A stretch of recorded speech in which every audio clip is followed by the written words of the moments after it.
Yo, Chaos, Tony.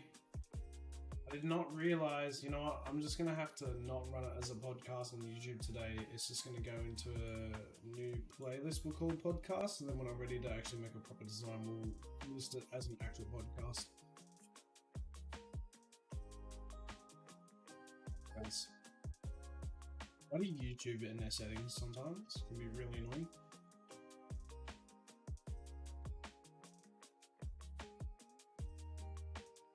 Really annoying sometimes, dude. Hope you're doing well today, man. Alright. I'm about ready to rock and roll, Chaos. We'll get a better set. We'll get this better,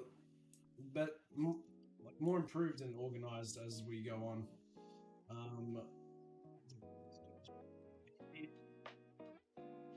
Put it up here. I'm in the YuGiOh voice channel if you want to join, Chaos. I'm undeafened now. You will be able to hear me. Just need to make sure I can see what I need to talk about while I've got the chat open. Alright, dude. Let's rock and roll, dude.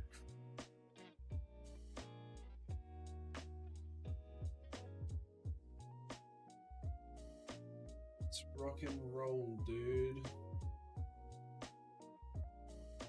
Come join me, Chaos.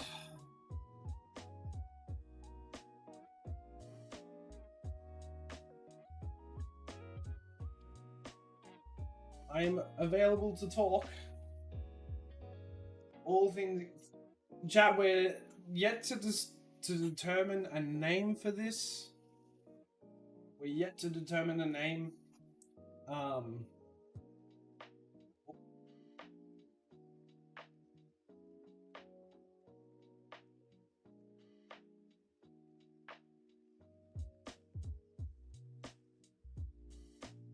I can put us in a private call on my Discord, by the way. Chat, today it is Let's Talk YuGiOh, dude. We're going to do something entirely different. So we just open my phone. That's the commitment right there. That's the commitment right there. If you join this voice channel, Chaos, if you want to go into a private call while we establish some of our points first before we introduce the community into chatting with us. Okay, sorry, I was in the wrong chat. No, all good. Do we want to go into a private call first so we can just establish some of this first? Yeah. Okay. Right. There you go. Alright. Sweet as, dude. As long as I can hear you, I hope. Let me know if there's any sort of issues on your end. But chat, just to give you, while we get this set up, just a precursor, we are going to be talking all things YuGiOh, is what we're going to be doing. Yes, Chaos and we're going to basically start a community podcast, man. Today is just kind of like a feeler, see how people think about it, what they think about it, if it's something that interests them. We want to get the community involved. We want you guys to come in here and chat at some point. But we're going to establish, I guess, our first few talking points, Chaos. How you been today? Yeah. Oh, I'm having good. Been off work, just chilling at the house with the wife. Ooh, sounds like a good time. Hard work, hard yucca, as we like to say here in Australia. I'm gonna have to explain, I swear, when I use some of my lingo. I'm gonna have to explain what it means. Got a beer in hand. I've been keeping a tab on it, man. I've been using this stuff at work. True, how's that been going for you? It's been great, man. It's Ashley makes me seem nicer. I don't know how that works. Great. Will you make polls too? Yeah, what reference is that, Tony? Don't mind me asking. Alright, so first thing we're going to talk about today, I guess, is my overall experience with Master Duel so far. Yeah, we are going to talk about stuff like that. I've got talking points here of things we want to talk about, and we'll let you jump in, I guess, after once Chaos and I have established sort of what we want to say on the subject, and then we'll get everyone involved. Essentially, yeah. I don't know if I got ban list in there, but I'm sure Chaos probably already has. I don't think I have ban lists completely selected, but I'm sure we'll touch on it. Yeah, for sure. We can touch on that for sure. Cool. So the first thing I want to kind of talk about with you guys today, is my overall experience collecting cards over the years, and then to touch base with my overall experience with playing Master Duel.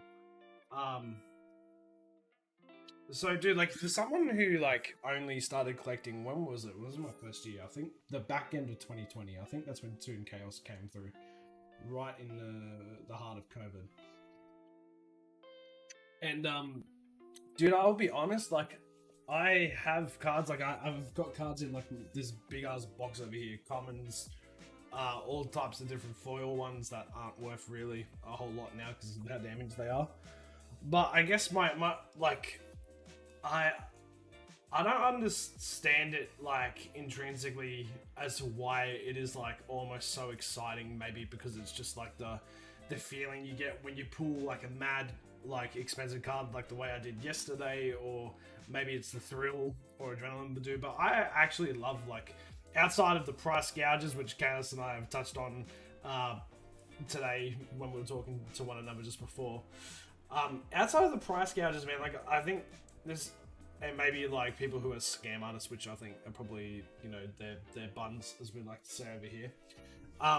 Dude, like, I think the overall experience is good. I don't buy a whole lot of singles. I typically try to rip and open cards. I think the risk, the sort of thrill of the risk versus reward is a lot of fun.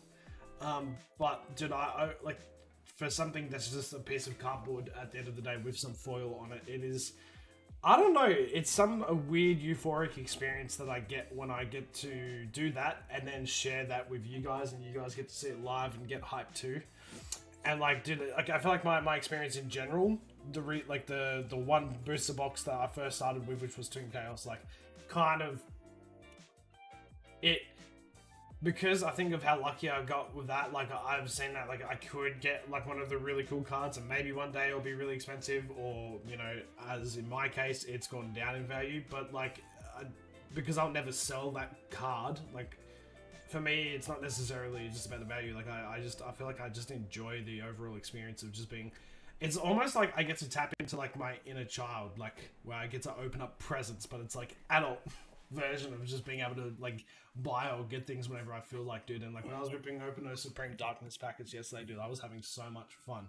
I don't know if you guys see that, but I have so much enjoyment of, like, just, like, opening them up. It's interesting. Like, it gets to a point, obviously, where you start reading the same common card like 30 times, that part gets boring. But just to see what foils you kind of get throughout is a very interesting sort of feeling, and, you, like I said, euphoric experience. And it's funny, I remember someone yesterday, someone mentioned in the chats, like, oh, we're all addicted. It's like, I'm not really addicted. Like, I go without buying, you know, booster boxes for ages before I'll buy another one. And I'm not sure if, like, for me it's not an addiction, but I think I just get genuine enjoyment out of it, because it's just something sort of so unique to me, outside of, okay, not counting all you guys that have met me through, like, you know, YouTube streaming and my YouTube platform, but for me, it's very unique. I don't have many IRL friends that are into Yu-Gi-Oh! Or card collecting at all, actually. In fact, almost none of them are.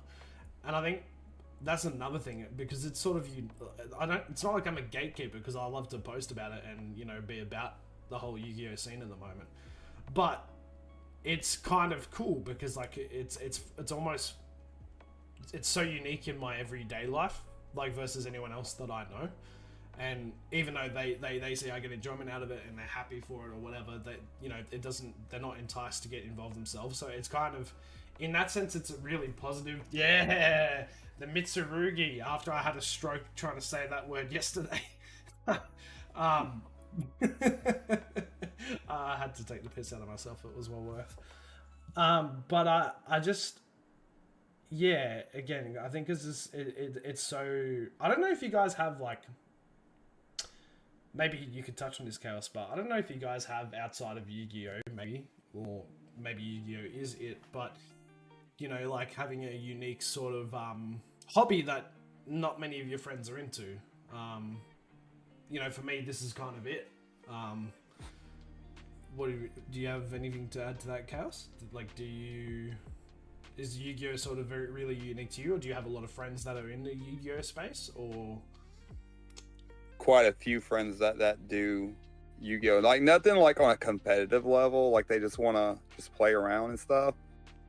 Quite a few that do like Master Duels stuff, and I got a one friend at work. He does like actual cards, TCG tournaments, things like that. I've got a couple of friends that are currently in Georgia. They do local runs a lot.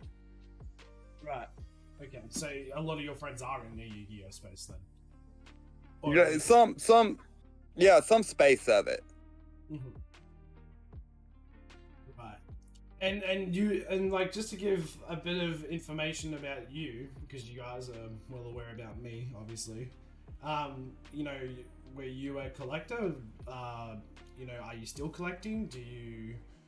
Are you ever gonna, if you are or if you're not, are you gonna get back into it? So I have a small box of some that I've kept, and then people have given me. I mostly do Master Duels and Dueling Book and online stuff now. Right. Good more. It's I guess the sad thing about It's wanting to cheaper. buy cardboard is that it's expensive. Yeah, it's just cheaper. It's faster. It's easier. Like you've seen my work schedule. I mean, you've seen how I pop in and stuff, and I'm always at work, so it's really hard to like schedule around to go and spend an entire day at a locals. Yeah. Okay. Do you still pop into locals when you can do, or because that's not something I've done. I actually haven't gone to a locals yet. I've sussed out when a local is running locals, but I've never actually, yeah. I haven't gone in a while because I don't have any that are like conveniently close. There's a place that's a couple of towns over that's talking about starting, and I may start popping in there. And like if I get the vibe of it and stuff, there might be something comes from that. But currently, as it stands, I gotta like drive an hour away to even pop into one. Right. Okay. That's a fair way too. I mean, the closest one to me is 30 minutes, and even that's still a bit of a drive. But an hour away is that's relatively far, considering. Yeah, the one that's like a town or two over, it's only like a 30-minute drive. Right. Okay. Fair enough. Okay, that makes sense. That makes sense. We don't. It's funny. I feel like even though we have a lot of people around where I live, there's no TCG in my immediate local area. It's all like 30, 45 minutes away. So I can definitely understand the sort of the time constraints that places. Tony wants to chip in and say he has over 1,000 cards in his collection. That's pretty solid, dude. I don't think I'm even close to that.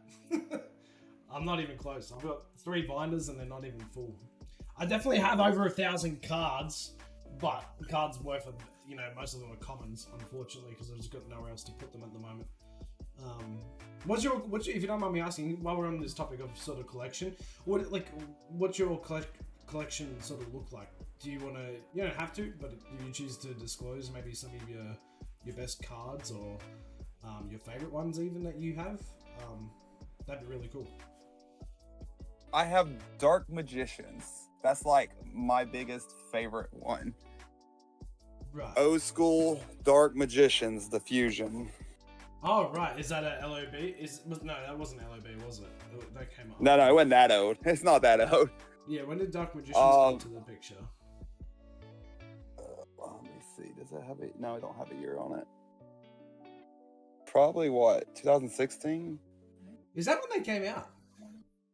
Really? Well, that's when this fusion came out. Like wow. Yu-Gi-Oh itself's been out since like 1999. I thought that fusion had been in at least the original anime series as well. No, no, it's a newer. It's more of a newer Yeah, right. mechanic of Dark Magician. Wow. Okay, so that goes to show you how much I really know, chat. Which is a whole like, it's not. You know, I'm still doing.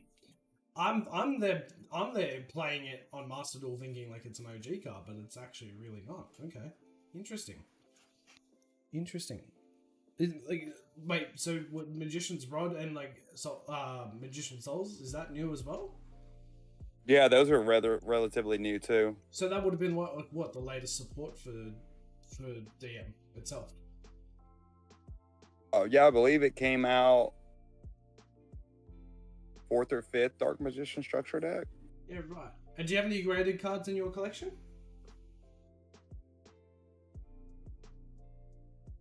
What's the question one more time? Sorry, do you have any graded cards in your collection? No, I don't have any graded cards. No, just sleeved up and in a binder somewhere.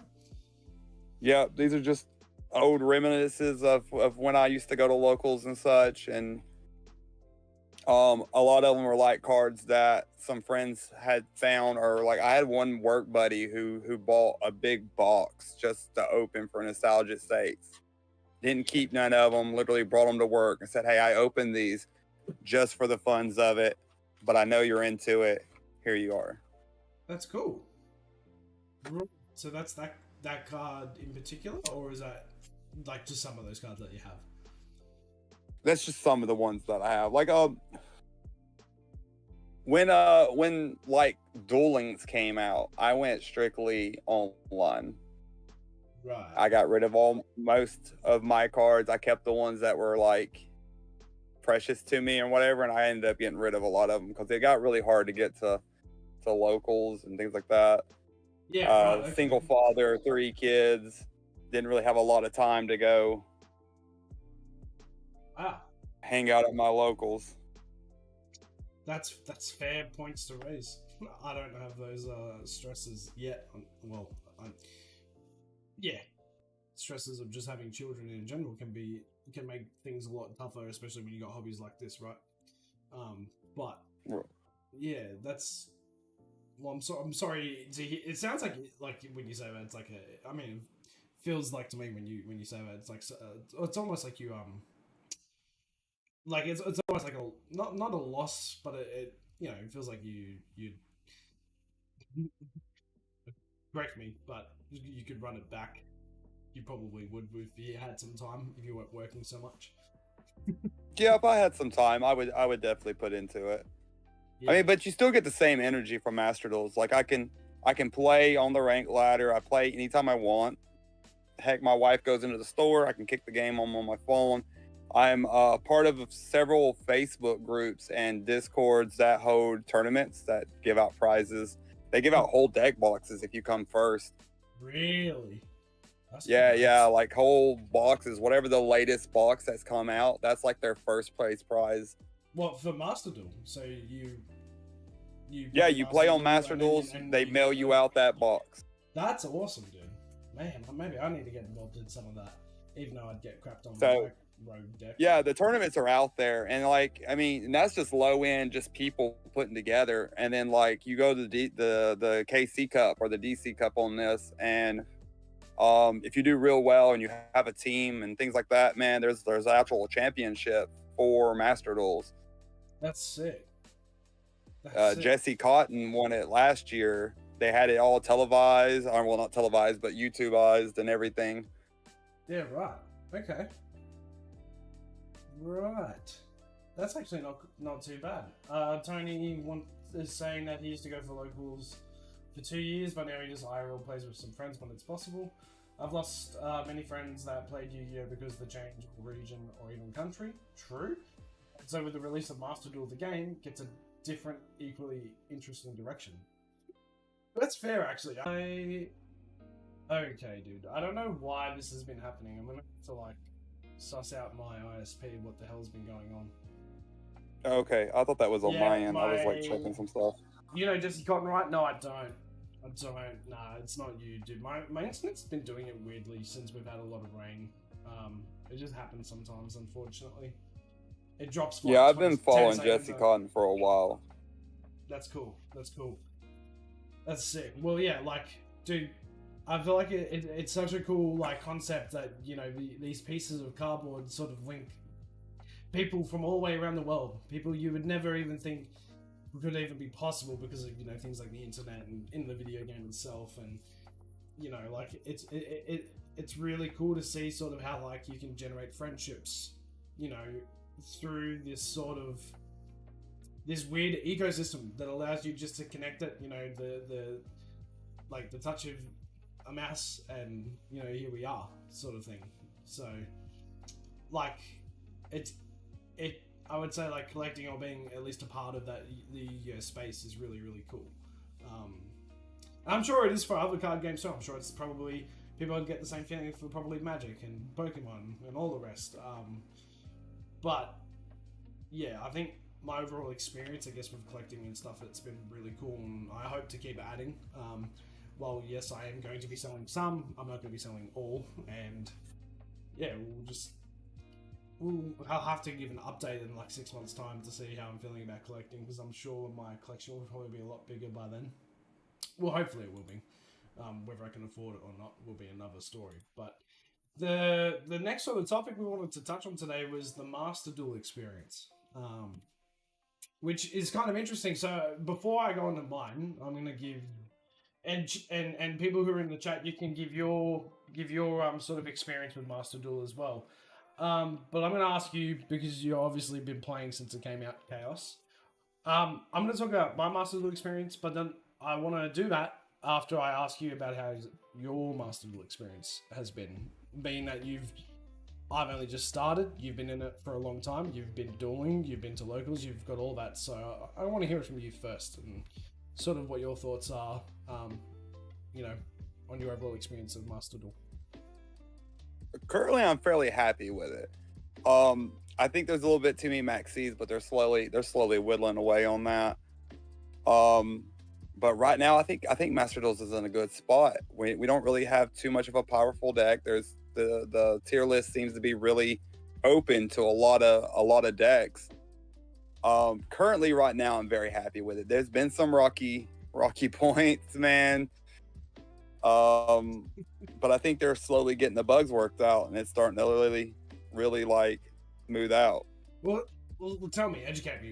What are some of these rocky points been?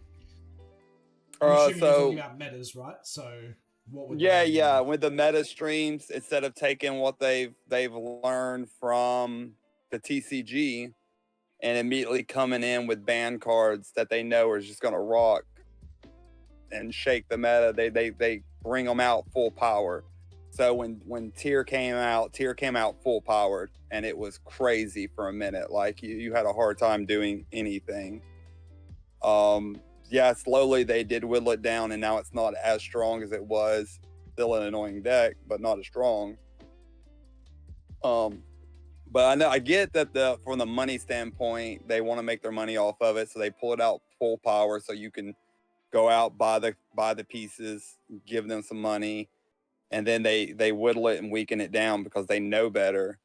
But I feel like they should probably come into it already knowing better, if that makes sense. Do you think, like, just after hearing you say that, do you think they do that because they go, well, it's banned in the TCG?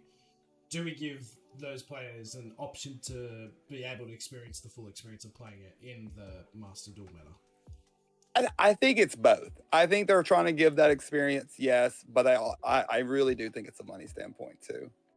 Yeah, well. Konami, I'm sorry if you're listening. If you ever come across this, I love you, but yes, it's all about making money. I mean, they are a business at the end of the day, so they've got to, It is true. It's we love you, we just don't like you. We love you, but like on occasion. Yeah. Tony says, I enjoy more and more content creators interested in joining the world of YuGiOh and have a great streaming time. And I'm glad to help them in their early stages of like ranked Master Duel, like in your occasion. Well, thanks, man. Appreciate it. No, I agree with that comment, though. I've seen a big boom of new players on stream lately, on YouTube lately. Just new, never played before. Like, it has boomed lately. Yeah, right. Okay. I'm excited about that. I love What- new players. I think that's great. What are your thoughts? I'm going to ask both Chaos and the chat this. What are your thoughts as to why do you think this might be happening? Like, why do you think we're getting an intake of YuGiOh players and the... I personally want to think it's because of Dragoon. Right. It's a very iconic Dark Magician card. I think a lot of like old school players who hadn't played in a long time, it's like seeing Dark Magician starting to be valuable again, and I think that's what they're jumping on to. Right. Okay. Because like it seemed to happen around the same about the time that we were hearing that Dragoon was coming.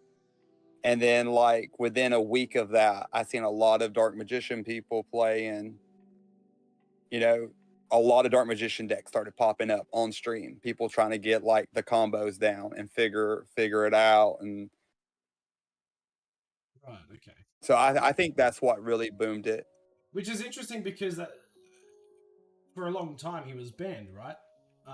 When He was, came out, yes. He came out in 2020, right? He came out in the tins. I think I remember because I got him in that. I think, isn't that when he came out just about? Or is it a little bit earlier than When that? I remember he came out. Yeah, so he came out in the 2020 tin, right? And I bought, I think, 2 or 3 of those, and I ended up getting in one of them. And I just remember like being blown away at the art because I'd already got my Toon Chaos cards at this point, so I'd already got my Black Luster Soldier collector's rare, and I honestly think I looked at it and I was like, look, this is an OP card, but were they quick to ban him, or did that sort of come in like a year later? Like, how did that go? If I remember correctly, like I could be wrong, and chat can correct me or look it up and research it.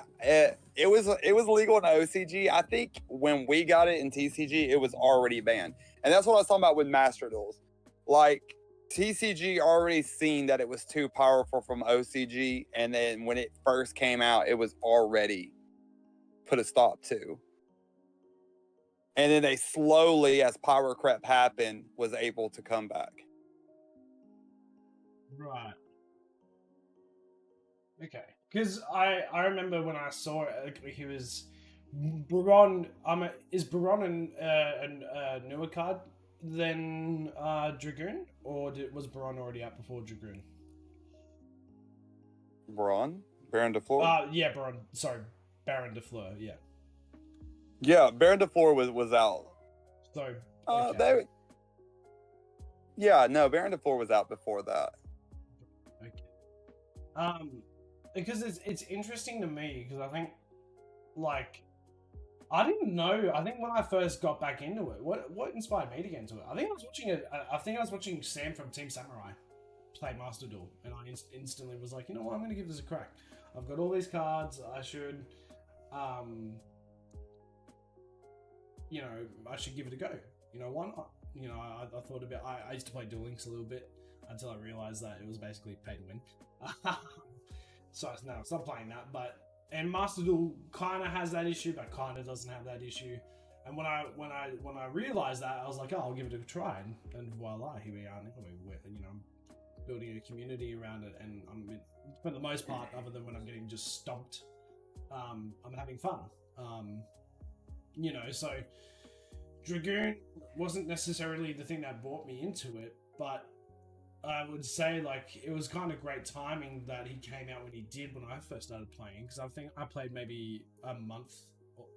He'd probably been playing a couple of weeks into his release before he released back into Master Duel, right? So and it instantly made, like, even though I'm not probably ever going to get out of plat with my current setup, it instantly it didn't feel like I was just going to get squashed every single duel. Like I knew that, like, if I get the right sort of setup, the combo, I could win with him being like the spearhead of the arrow, if you will. Right. And he really does make Dark Magician very viable. He does. Obviously, you can still go over the top with him. You can kaiju him off. You can the Goddess card off. You can Super Poly. You have a lot of ways to get around Dragoon. So I'd be interested to see if they ever actually ban him again, because I feel like he's in a place where, yes, he is really strong,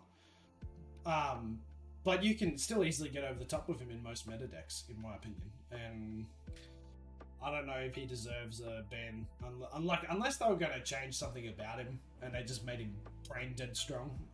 Then I could understand. But I think his current state, like, well, yes, he can be a board breaker. At the same time, he can be easily broken himself. Right, I think that's the reason why they've released him now, because this, the power creep has kind of mellowed him out a bit. I think what Tony's saying down here is to see a poll to find out what people think Max C should be at, as in to run it at 1 or ban it altogether. Oh, I think that's what you're asking. I think that's what he's saying there. All right, where?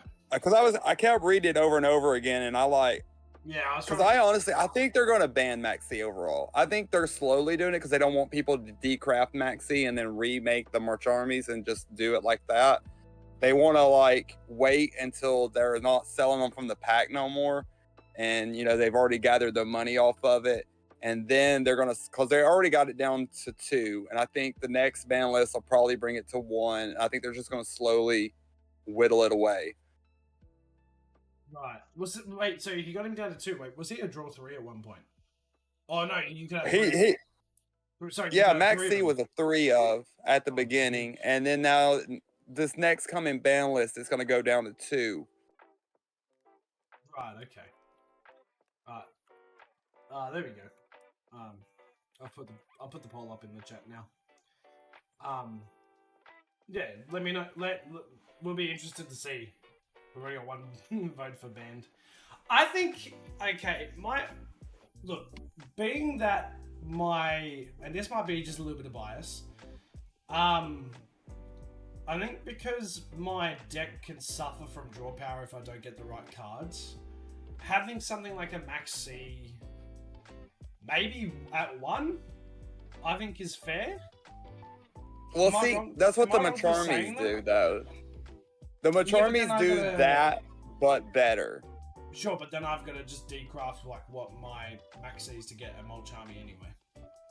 Because there's 2 arguments for Max C's. This is what I see. There's 2 arguments for it. The first argument is it controls combo decks, and then the next argument is that I need it to make my rogue deck better. Okay. But what breaks down both of these conversations is the combo deck can also run it. And once they're done and they end it to your turn and they've got this combo out, that's all these board breakers and negates walls, they can still now activate Max C.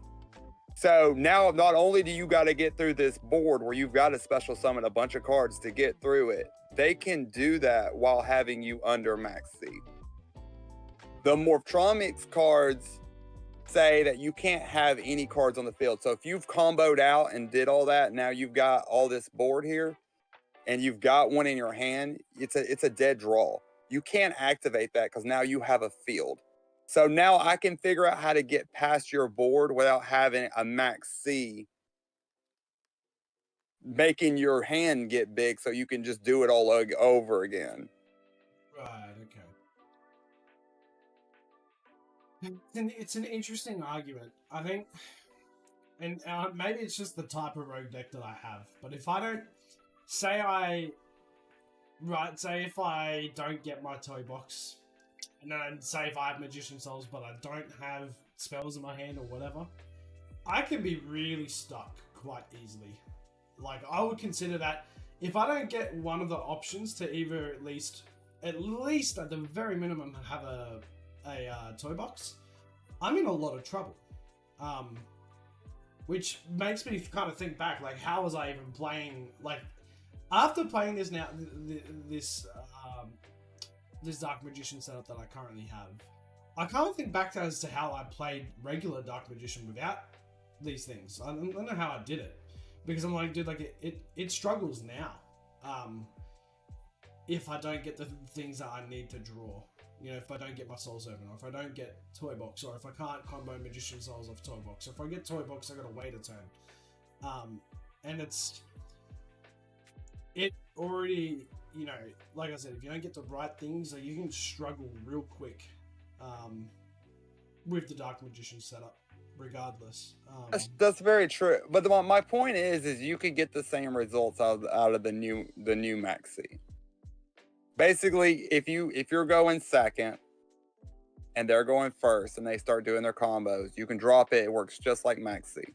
Right. So and like I said, the difference is forced to they either have to trap it or they have to basically try not combo out so you don't draw too many. Right.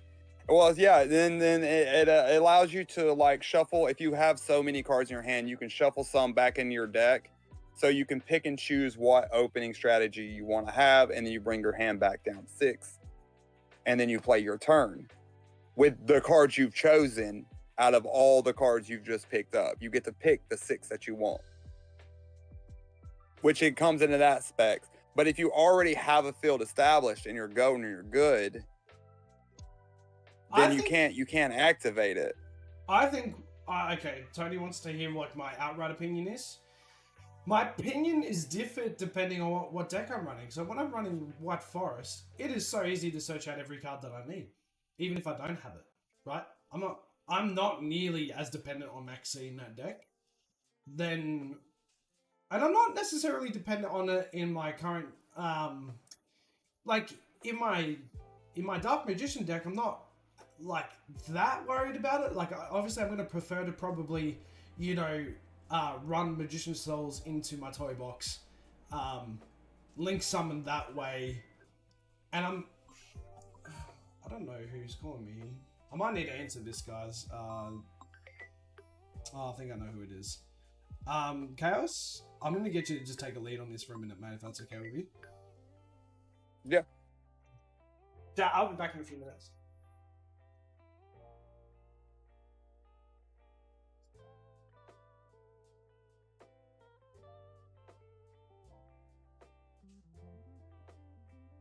Sorry, I'm just reading your comment, Tony, and making sure I'm like caught up on the question.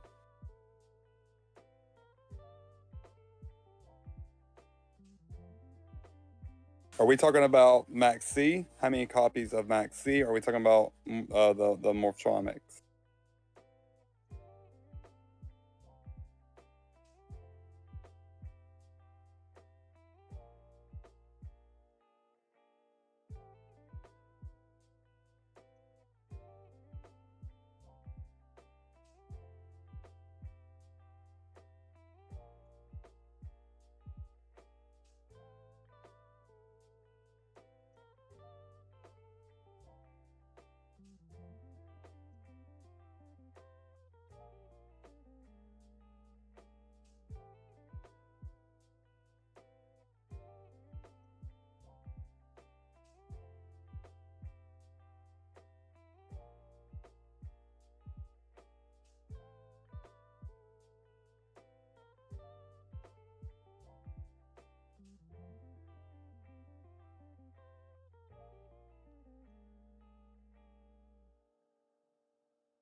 I got you. I don't believe that fake name because, like I said, you've got the Morphtronics, the Morphtronies that kind of do the exact same thing, except for you can't now activate it while you've got a wall established. It's almost the exact same card. Not to mention, like, TCG doesn't even have Max C, and they're doing just fine.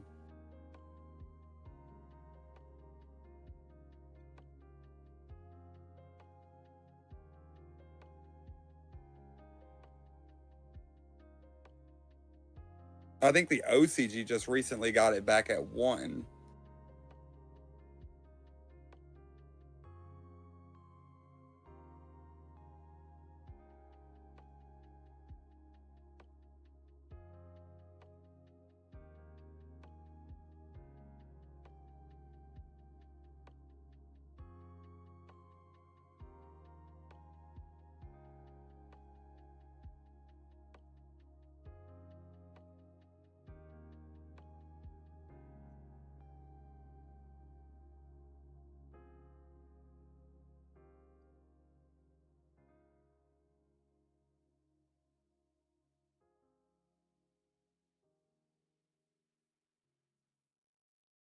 I just honestly, I think we would just be fine without it.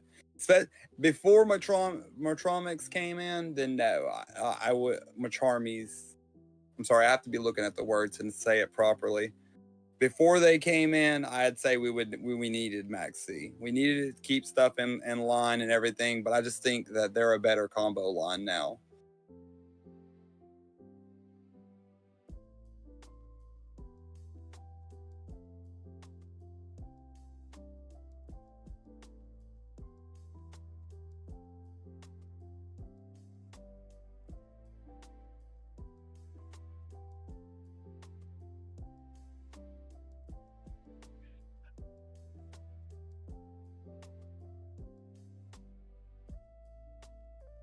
Yeah, that's what I'm saying. We're just consistent enough that we don't need it.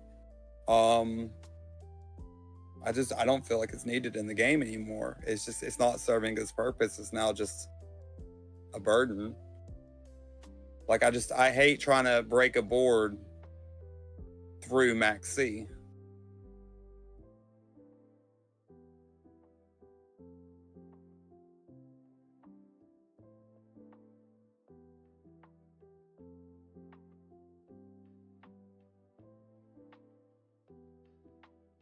But the next ban list, it comes down to 2. I believe within the next one after that, they'll probably bring it to 1.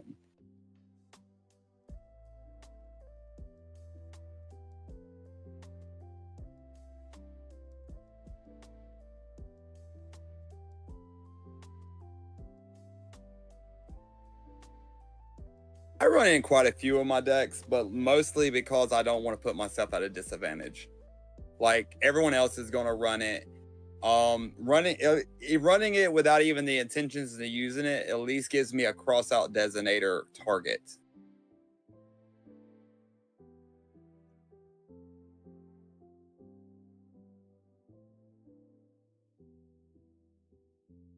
So even if my deck doesn't need it at all, I still want it to like use to negate theirs.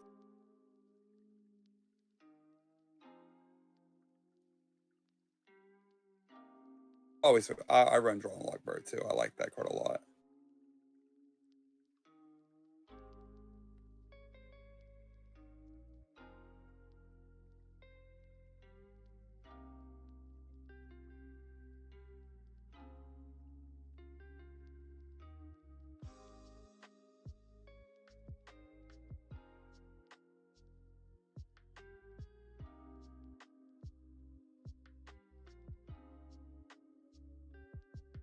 I used to have a Light Swarm deck that basically would, if someone dropped Maxi, you could definitely deck someone out with it. But for like my Centurion deck, I'm not decking no one out. It only does so many special summons in a turn, and it's mostly meant to keep themselves on the field. So that's not a viable option in that deck. But most of the reason why I don't even need Max Seed. Most of the reason I run it is, like I said earlier, is for a cross-out designator in that deck. Elsewise, I would much rather run more stop my opponent from doing things cards. In fact, realistically, if Maxi was completely banned, I probably wouldn't even run the Macharmies, but maybe one of, just for a cross-out designator target.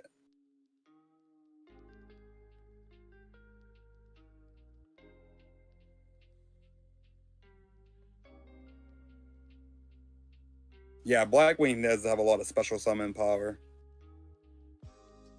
I can see that.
Like I said, I just think it's one of those cards we really don't need. And having the new support that's came in from that last pack, I really strengthens the fact that we don't need it.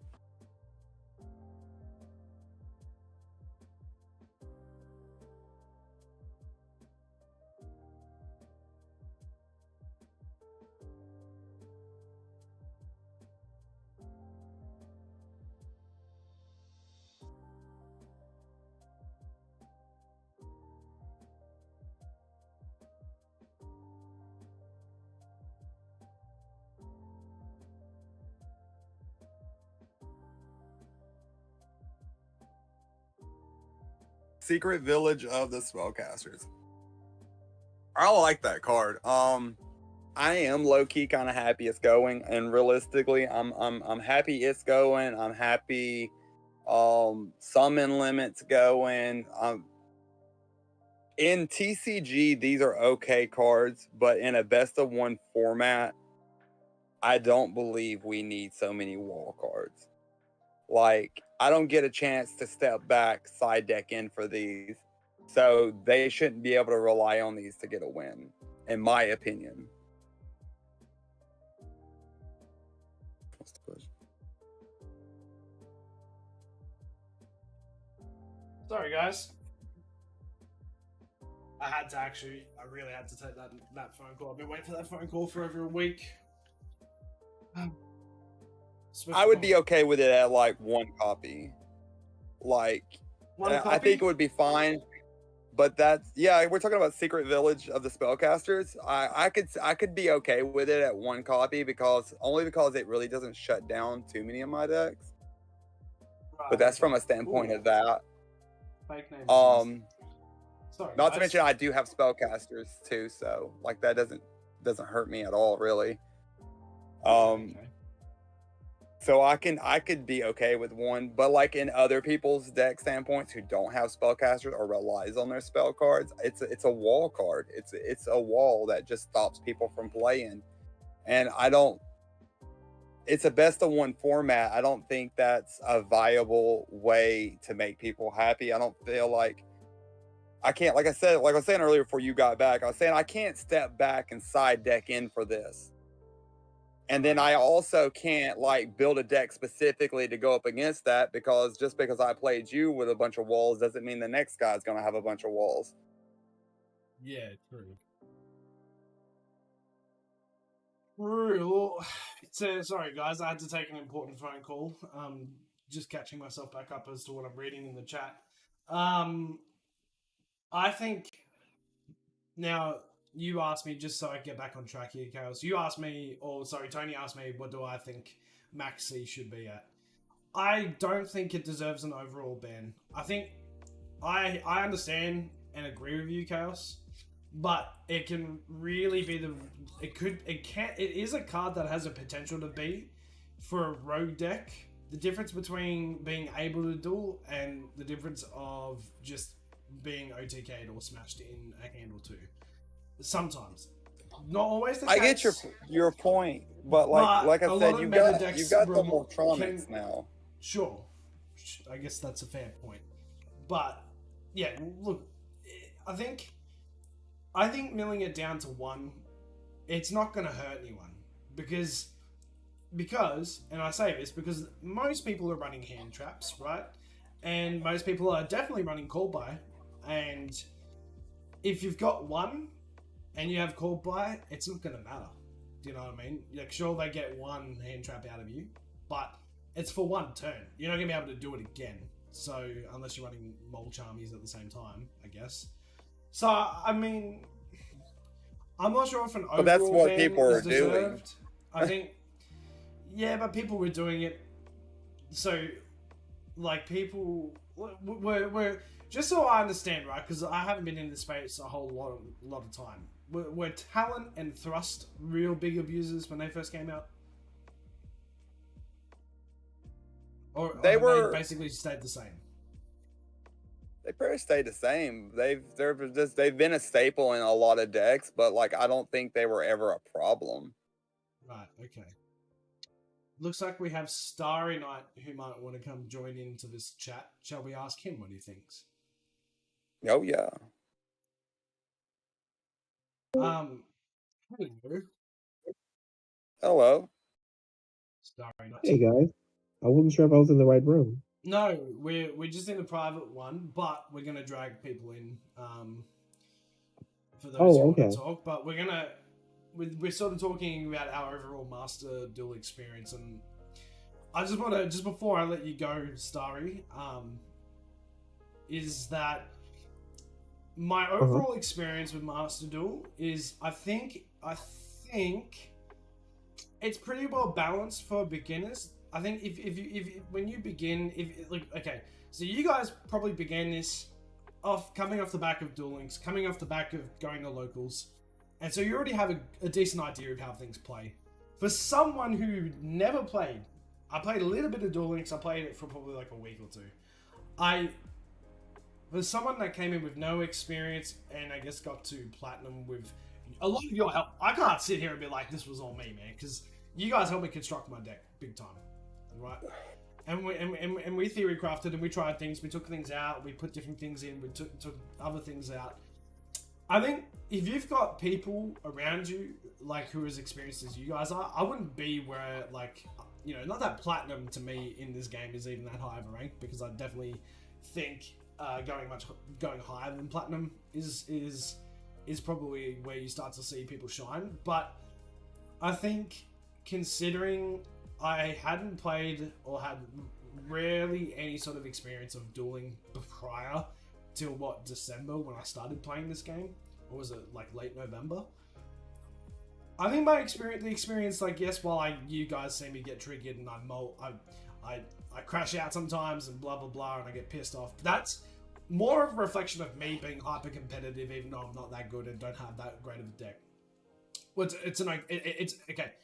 Like and I say that, I'm not saying it's a bad deck. I'm just saying that in contrast to meta decks. Okay. Now, can I beat meta decks? Sure. Have I beaten meta decks? Yes, you guys have seen me do it. But I think maybe my biggest critique is after playing X amount of hours on stream, off stream now. I think my biggest critique is if you're going to have rogue decks, I think like Dark Magician, for example, I think maybe they deserve their own genre of battle within Master Duel. Because I just think sometimes they just can't stand up to meta decks in it. And while yes, for old heads like myself, we get to enjoy it, but it gets to a point where it's like, yo, like this is kind of rough, and I've got to save up like 10,000 gems to really craft a whole new, meta deck if I was going to.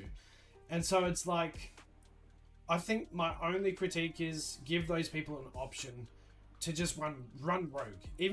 Even maybe, I don't know how they set that up, and I don't know how they classify extra deck cards as within those decks.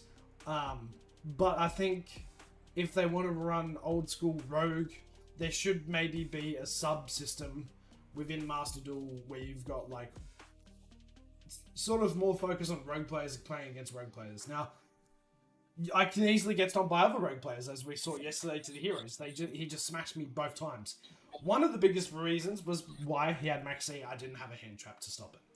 But I think I still personally enjoy it. Even if I lose, I think I still somewhat enjoy it more than when I lose to a meta deck, because something like Gimmick Puppets, or last season it was Tempai, and dude, like I got over Tempai I think once that whole season, even though I versed it probably like 30-40 times. And it's like, I don't know, it starts to take the enjoyment out, because you're like, dude, like I'm not winning, so I'm not getting enough gems from winning. We don't have an event pass. I don't want to have to go spend money, so I'm kind of stuck. Until recently, I'm kind of stuck with what I've got, and I'm going to do the best with what I've got. But the best just gets slammed by this quite easily, and so I think it is somewhat beginner friendly, considering the amount of solo duels you can go do, and I still got to go do heaps. I mean, I could probably get a lot of gems doing that too, but I unfortunately get bored by single player in a lot of games, which is why you won't even often see me play it ever normally. But I think my overall experience has been a good one because it's not just been about Master Duel the game itself. It's about the people that have come into this community that are now in my chat that, you know, I get to spend time with. We get to theory craft with. We get to test it against each other. I get to watch you guys play, and I think I get so much enjoyment out of that more than anything inherently if I was just going to play by myself, if that makes sense. So I think it's been overall it's been a positive experience. This is why I'm doing a podcast focused on YuGiOh, and because you guys already like YuGiOh in the Master Duel sense, you like it when I do a box opening or I do this or and so there's other facets that I can kind of work with as a creative.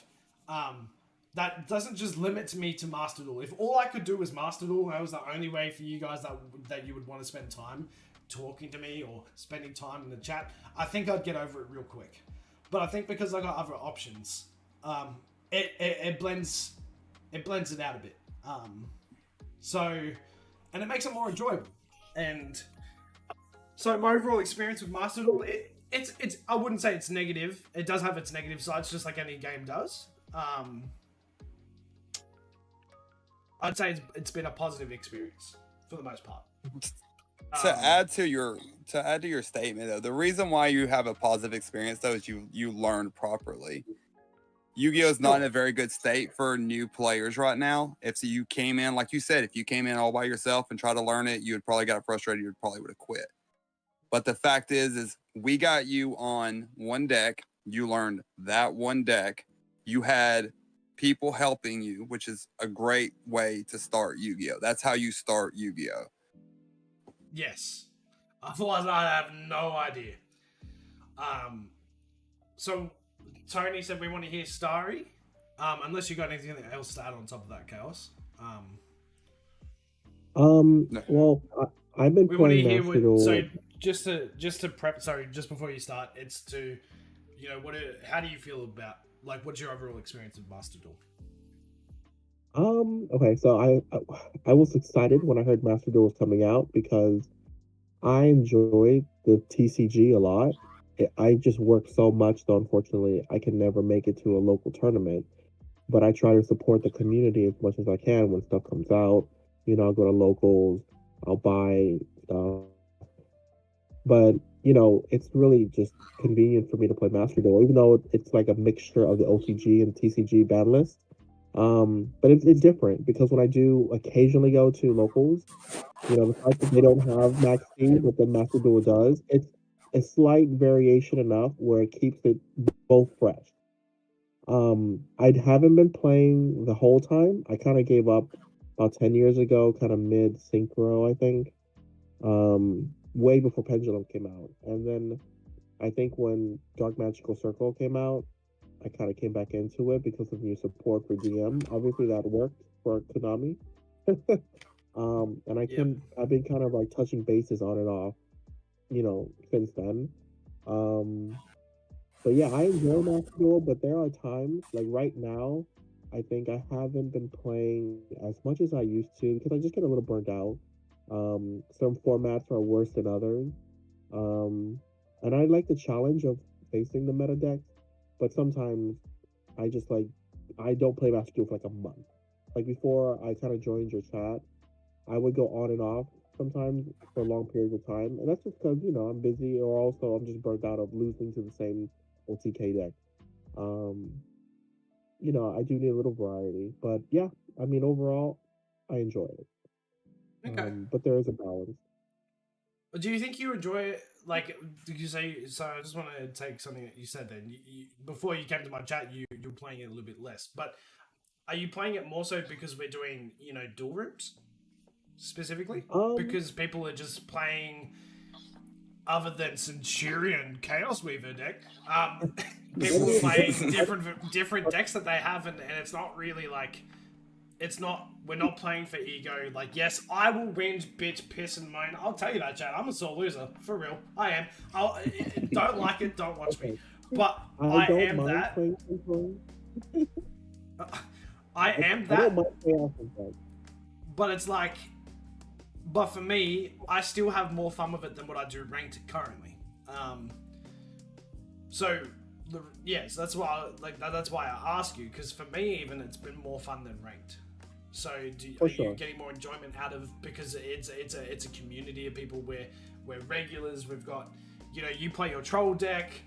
Someone brings out Flame Swordsman, which I didn't even think even had its chat. This is just to give you a bit of context. I didn't even know Flame Swordsman had its own engine. So there you go. It just, yeah. So I enjoy the community you've built up, because it's like a mini locals in a sense. Like when you go and see the regular people, like, at locals, kind of like, oh, that's the DM guy, that's the Cyber Dragon guy. But at the same time, the fact that it's Master Duel and it's not physical cards, it allows people to kind of switch out decks a lot more easier than in person, because in person cards are expensive. Yeah. So it's kind of like a mini locals. And I don't mind facing Chaos's Centurion deck, I guess, because I do a lot of board breaking, so it doesn't really matter. Like, I just try to break your board when I play Dragoon, like my go-to deck.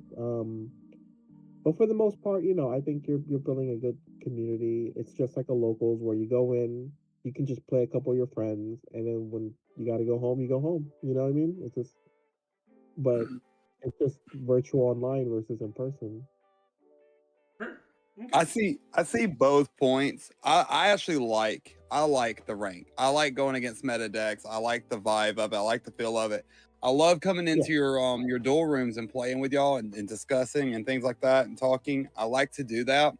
But to be honest, when it gets sweaty and you get some of these people who start bringing in the meta decks, then I'd rather just go to rank and earn some gems than play these decks. Sure. I could see that. I definitely enjoy both as well. Yeah. Yeah. I think I've surprised a few people with my deck. I'm not going to lie, I could be completely off. Fake name is in the chat right now. I'm just going to quickly read some of the chat messages if you guys don't mind. But it's very good. The game divide the players matches according to their rank. Yes, that would be utterly important. Otherwise, this game would be, I would say, I'd have a negative ranked experience. But it's not entirely negative. But Tenpai was negative last season because every son of a bitch ran it. Yeah, I literally think there was days where I would just see that back to back and then I'd just hop off. I'm like, no, I'm done. Anyway, it's important, yeah. Also, anything that's banned, I like this point. Also, anything that's banned or even limited in MD was clearly a mistake to ever print. For MD allows so many broken cards. True. That's what I was saying earlier. That's the point I was making earlier in this. Yeah. Fake name. But I think, I don't know if okay, look, I could just be misreading what I think. But I think I've even surprised a few people with meta decks with my current setup with how sometimes I can get around their bullcrap. So, and I'm not even saying that fake names one is, I don't know, you guys would have to correct me, it's a rogue deck, the one that he runs with the warriors, isn't it? That burn. Yeah, he's got the ancient deck? warrior deck. Yeah, is that a rogue or is that meta. semi-meta? That's not meta at all. That's rogue. That's like high rogue or rogue. Yeah. Yeah, I know I've surprised a few people. Like when I beat the swordsman deck, I think he was surprised when I first beat him, and I can't remember who that was now. There's too many names to think of. And then there was one deck yesterday. Which one was it? It was the Tricksters, and I smashed it. And I think he was kind of surprised that I was able to get over it. So like even though that's a rogue deck again, I think sometimes like people are surprised with what you can do with Dark Magician decks in general. But yeah. Anyway, you were going to say something. Sorry. Oh yeah. Can I add something really quick? So meta refers to the top decks at the time, right? Any top deck at the time. Then you have tier 1, tier 2, then rogue. So rogue is kind of like your CD deck. So just something because it's not meta. There's still like tier 1, tier 2. Right. Okay. Yeah. Which is normally influenced a lot with what's happening in TCG, isn't it? Yeah. I mean, but there's also the Master Duel version. Like Tempai was meta, but then there's still really good decks that are just not meta. You know what I mean? So there could be tier 1. So they're very close to meta. They can hang with them a lot, but they still beat a lot of the rogue decks outright. You know what I mean?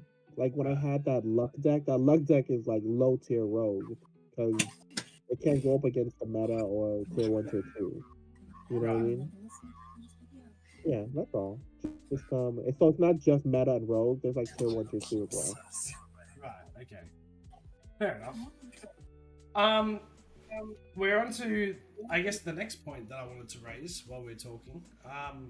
And that's sort of what we're seeing with new support that's coming out. Have you guys seen the new support that's coming out? Also, Queen Kino says hi. Hello. Hello. Yeah, I'm doing like it's almost like a mini podcast today. Yeah. No, we're doing it. Yeah, it's called Let's Talk YuGiOh.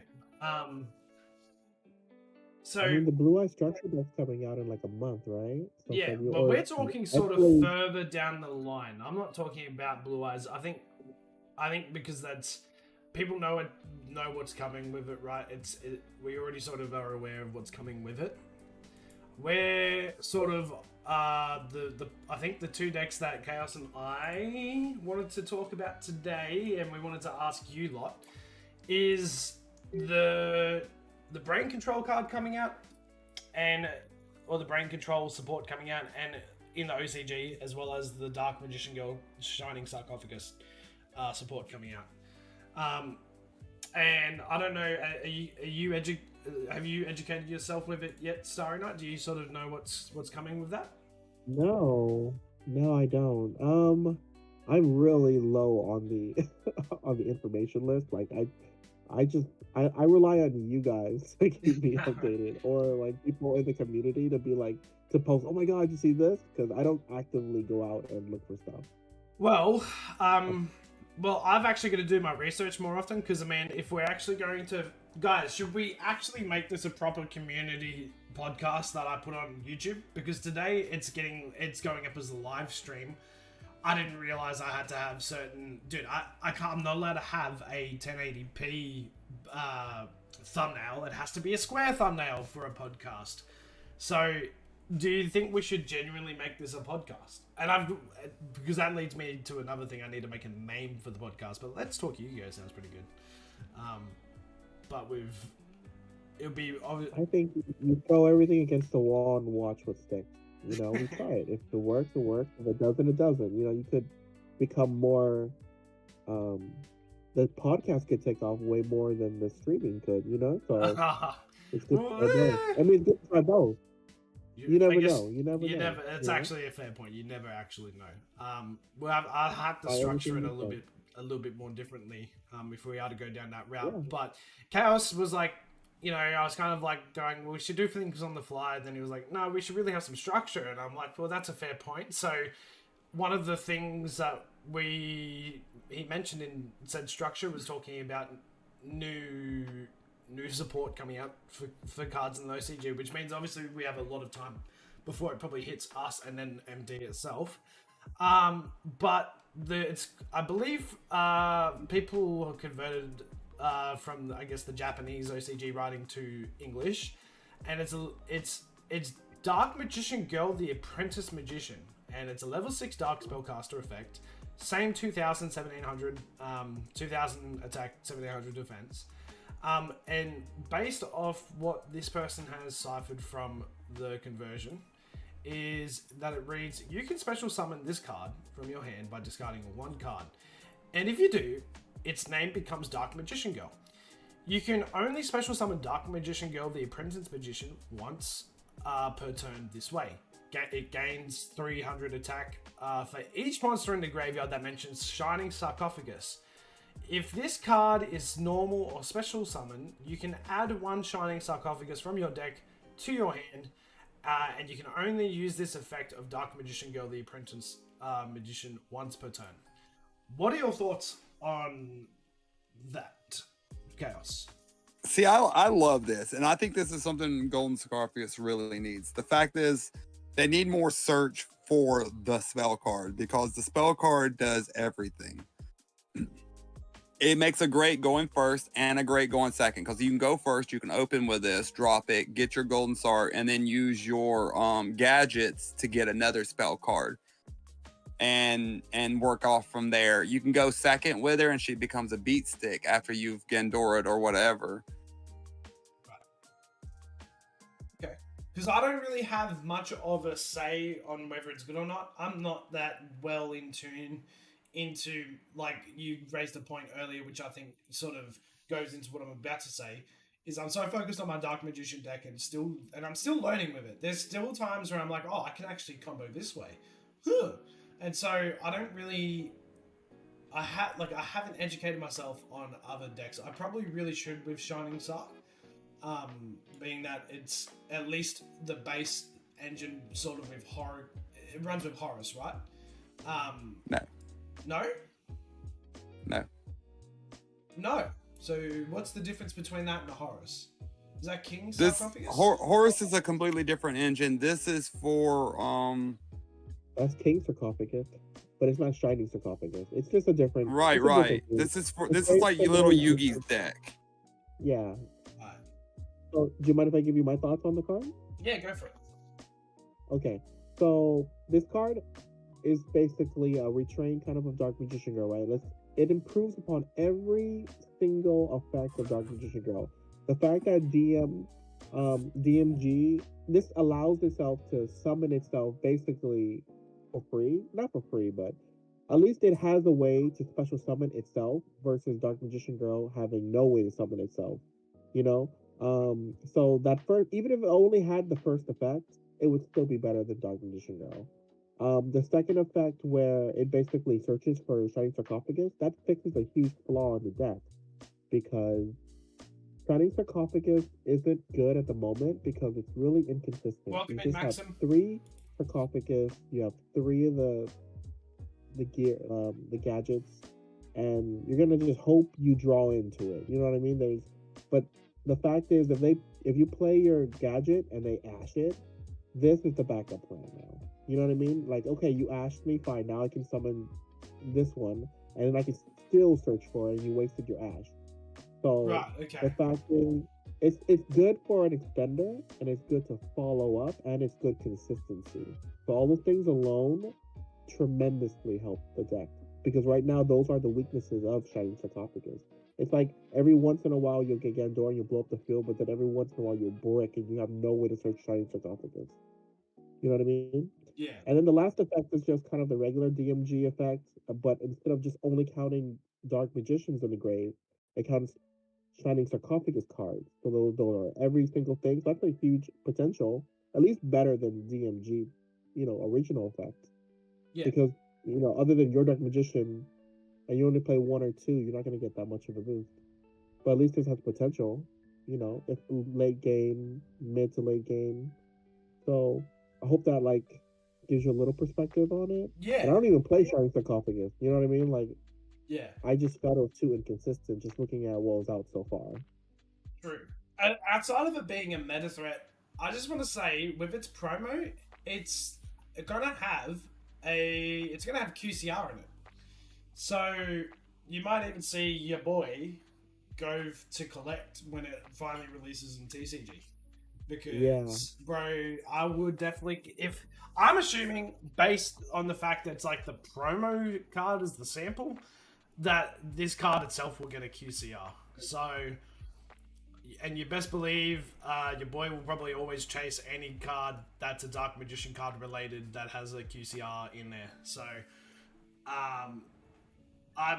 I'm not saying for sure that that's the case, but if they're advertising it on this picture, which they are, they're advertising Quarter Century, I'd have to think that if this is like the staple card, it's going to be a chase card. It's going to have to be a QCR. One would have to think. Oh, yeah.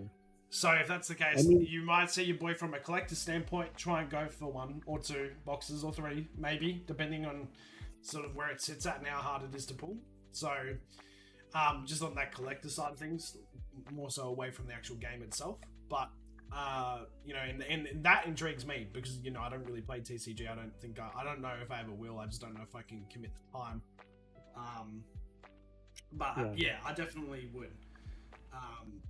But it's an interesting one. I think I always just to see love, regardless if it really supports the Dark Magician or not, which it doesn't. It's there to support Shining Sarcophagus. You know, I'd love to see, you know, the throwbacks getting love. You know what I mean? So, it's cool.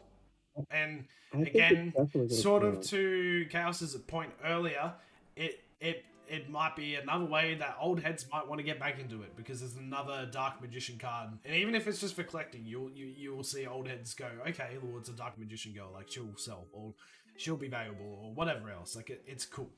So I'm about it. I like it whenever they use. I've said this before. I like it whenever they give any love to the old cards, because that's what I grew up loving. So. Yeah, I don't really have much to say outside of the meta stuff, because, you know, I'm not really well sort of educated on Shining Sark, but yeah. Maxim said, okay, we're gonna catch up here. Theoretically, you could use Dark Magician support cards with Shining Sark. Maybe. Can you? Yes, so some of it is viable. I wouldn't like go full out on Dark Magician, but some of it is viable. Tony said, I think a Dark Magician deck is a separate deck. Yes, yep. Golden Sark feels a lot like playing Valkyries. If you get your spell card to the field, you can OTK, but if you don't, your options are limited. Interesting. I worry they're going to censor the TCG release of that art, though. Maybe. I don't even know why, though, dude. Like... oh, dude, it's not even like that bad. Jesus. But anyway, I guess if they're gonna go, I guess they like to have kids to buy in, so then maybe in that sense, that's probably why they do it. But yeah, so I'm guessing, reading from the chat and from this conversation, I'm assuming it's a very positive reaction from the community. It will definitely come out QCR or Starlight, mainly because the Shining Sark DM is a QCR and some True. Anything else you guys want to add to this one? Do we know? Do we know if they're giving any more? Like, surely it's not just going to be DMG that's going to be a support card. I'm sure there's going to be more to it, right? No, there's more to it. I don't think they've like fully released all the cards that are coming out of the box, and then there's always some surprises. Yeah. Okay. Yeah. They're holding stuff back for future releases to keep people, you know, they crumb us along, you know, for as long as they can. But I was gonna say, where do you guys rate the artwork compared to the other cards? Is this your favorite I love one? that artwork.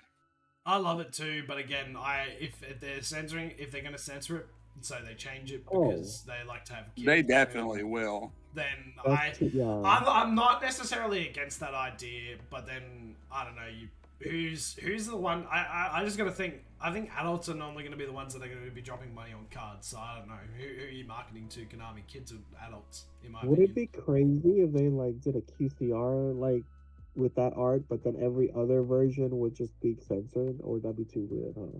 No, I don't think they'll do it. Yeah, I mean, that's now that you guys have brought that up, I don't think they're going to do it. I don't even think they'll go with that art. They'll do something different.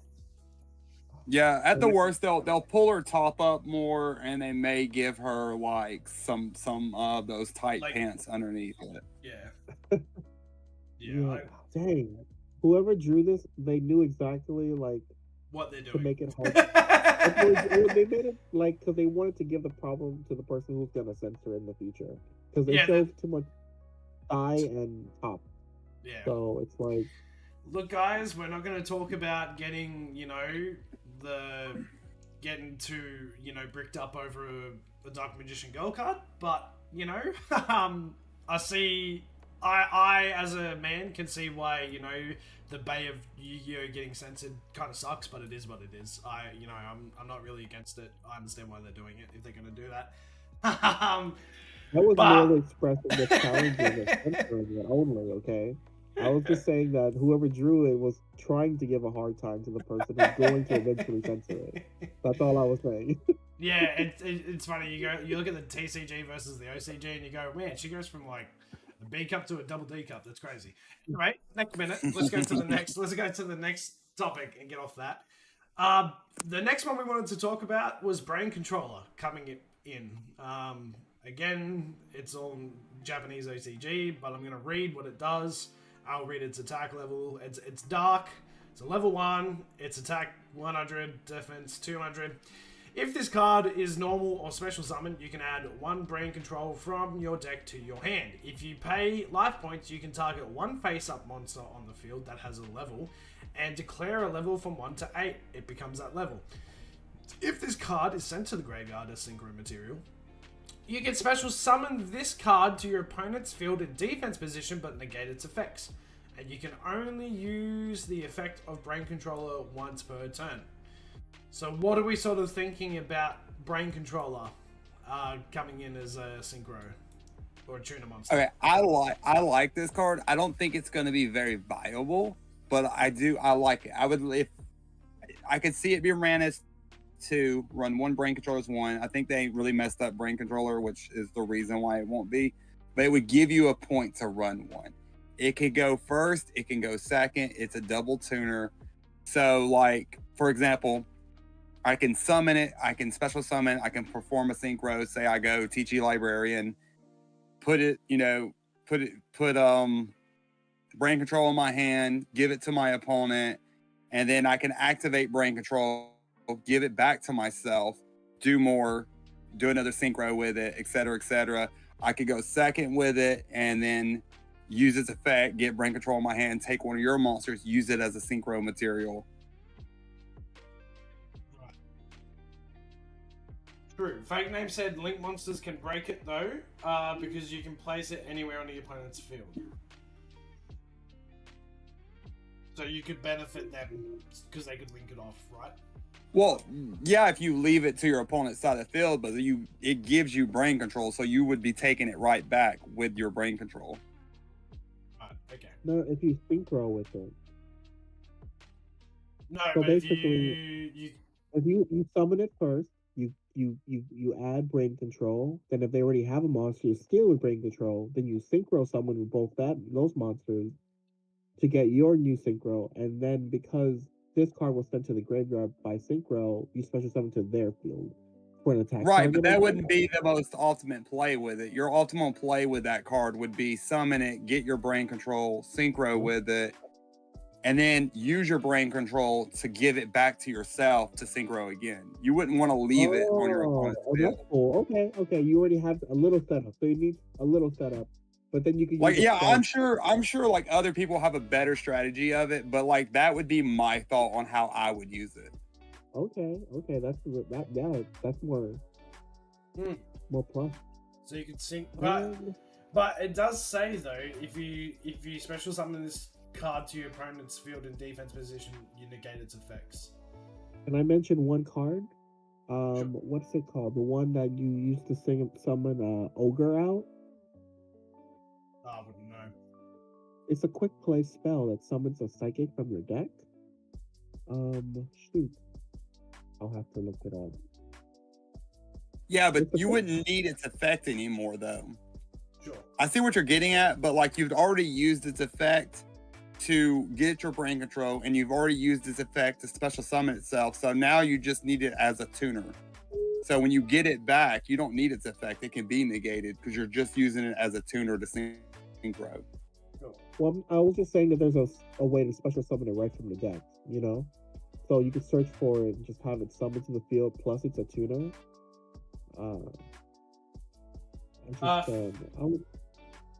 Fake Name said the Fiendsmith cards with Link 2 Underworld Monster can allow a lot of extended plays to happen. So you think this would support Fiendsmith? Or they would at least run? Is that what you're trying to say?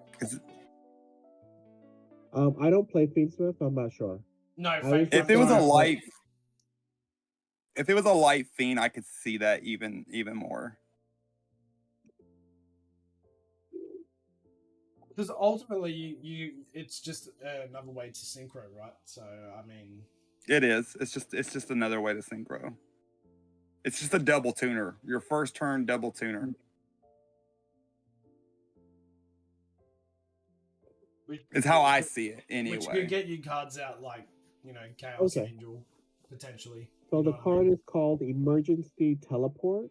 Special summon 1 level 3 or lower psychic monster from your hand or your deck, but banish it during the end phase. Yeah, that would be So, the way you would search it or guarantee you have it within the first turn. but it's kind of a +1 because you use the E-teleport to bring it to the field, so that replaces itself.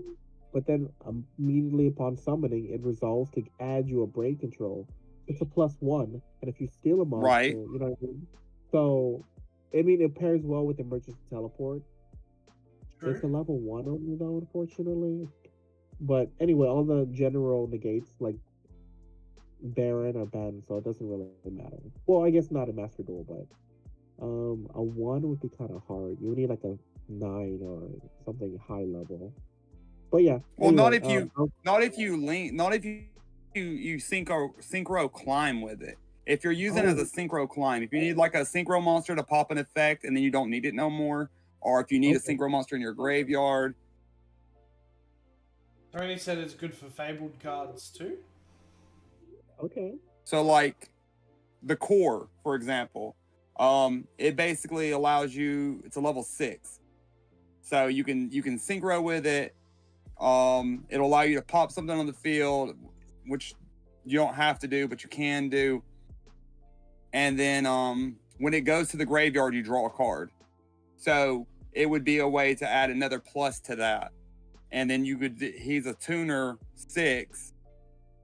So now you can just get a non-tuner on the field, and that gives you another synchro. Okay. And you notice the second effect, right?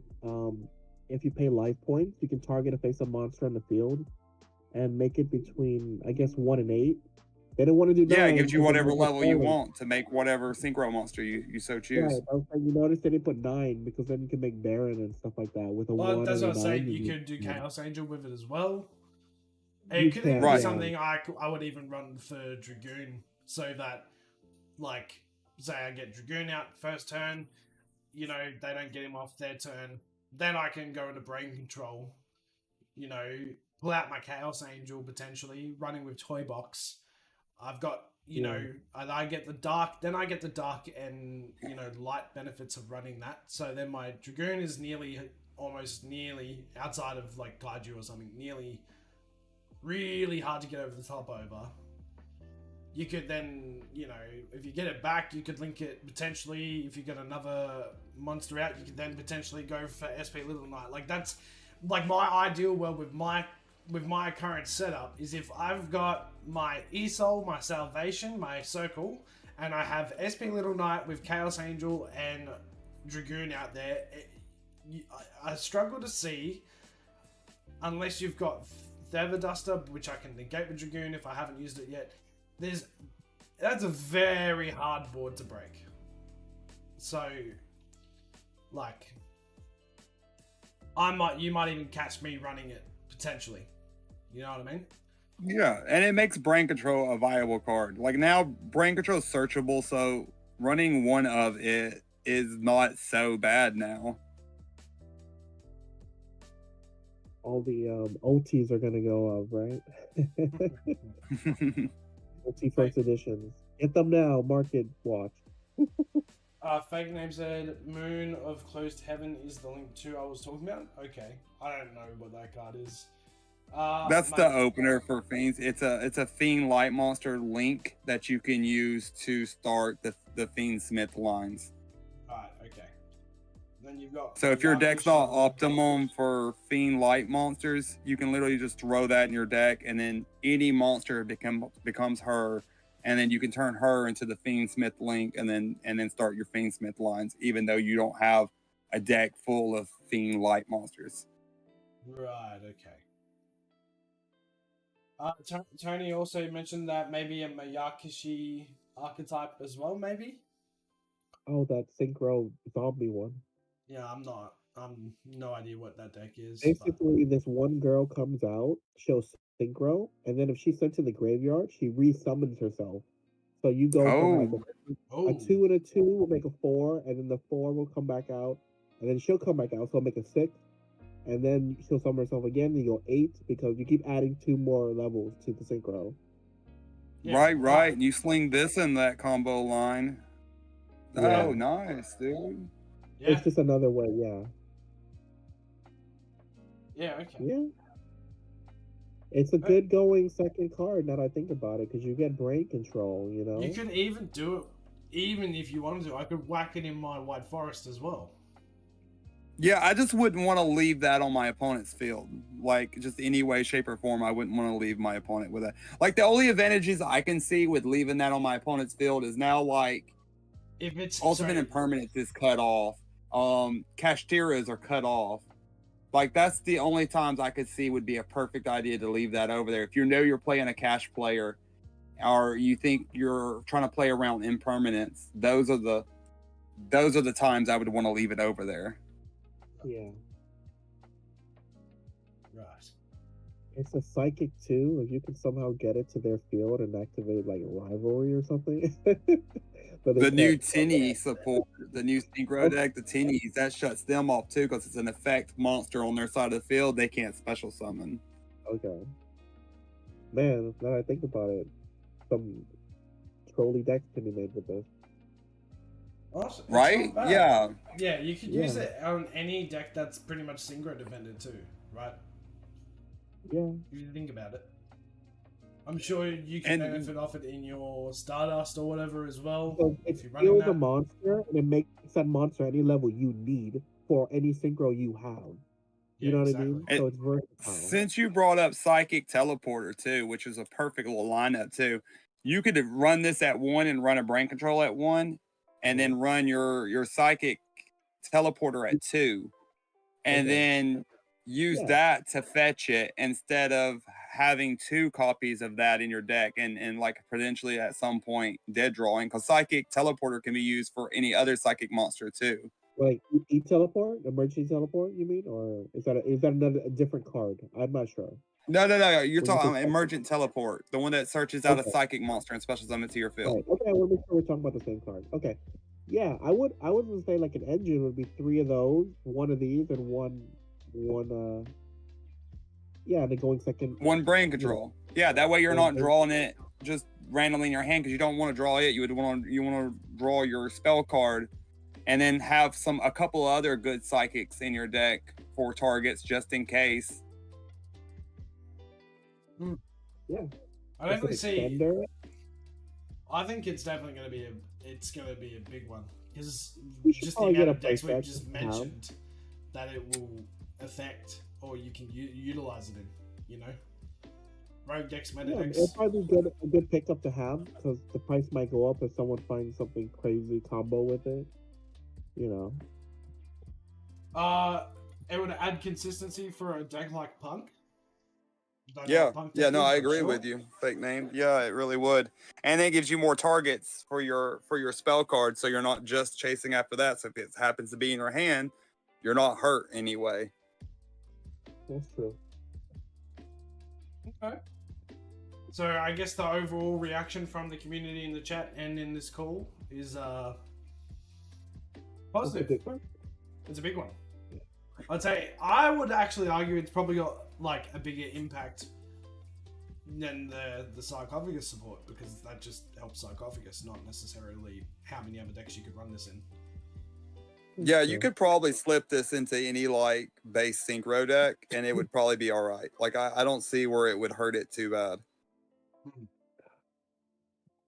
As long as you got brain control. Right. Yeah, the brain control is going to be the main reason you would even run it. Yeah. But there we go. We should. It gives me another out too. Like if I can't get Dragoon or other things out, it gives me another out to link summon. Right? So. Yeah, you could use it for link, but I don't think anything said anything about it was shut into just synchroing. Yeah. So. Like it gives me options even in my current decks. If, you know, I don't draw, you know, Toy Box or something, I can't get it out, but I have Brain Controller in my hand. Oh, what's that? I get Brain Control. Oh, now I can go to Inverted. I can go to Predaplant if Predaplant's not banned by that time. You know what I mean? Well, shoot, like you could even go as far as when you get it back, you can link into SP Little Knight, and then you can now have a synchro monster you can use with SP, and that counting as your non-synchro, get your banish off. Exactly. It's pretty big, actually. Like, you can use it in so many different decks. I'm just starting to see, like, what you can do with it. It's interesting. Very, very interesting. What did I have next? Right. Okay. I guess we kind of actually hit the fourth point, which was discussing combo lines for them. So we've already done that. But something we're going to bring up today, chat, and this is more specifically to me, is deciding on a meta deck for me to chase after in Master Duel. I have no idea which ones I should be going for. What is going to probably have some longevity. Unless there's anything else you guys want to add to what we've been talking about, but we'll move on to this if not. I mean, I think we're good unless there's some more cards of interest that we don't know about. Any of these cards of any significance to anyone in particular? Because they had 4 other cards here. They had Bomber Place, Do It Early, Do It Together, 7 Stars, Sky, Style, Battle, Jutsu, Jutsu Heigun. Just had a stroke again, and Abduction. Yeah, see, I didn't even know those leaks came out. I don't even. No, they're so apparently OCG all in the final 5 cards. So the final 5 cards have been revealed in the upcoming Alliance Insight Core Booster set. Oh, so it's actually going to be in the same set as the Sark. Okay. Yeah, they're all together in the same box. This is just what they released. I just didn't know they released more cards with that. I just knew of the 2 there. Yeah, this is on Master Duel Meta. And it was uploaded on the 24th, so 7 days ago. Well, 6 days ago for you guys. So, well, we can read through some of these and then we can go back to what I was saying. Sure. Bomber Place. It's a level 6 Dark Spellcaster effect monster. 1350 attack, 2400 D. Once per chain, quick effect, you can pay 600 life points, then activate one of these effects.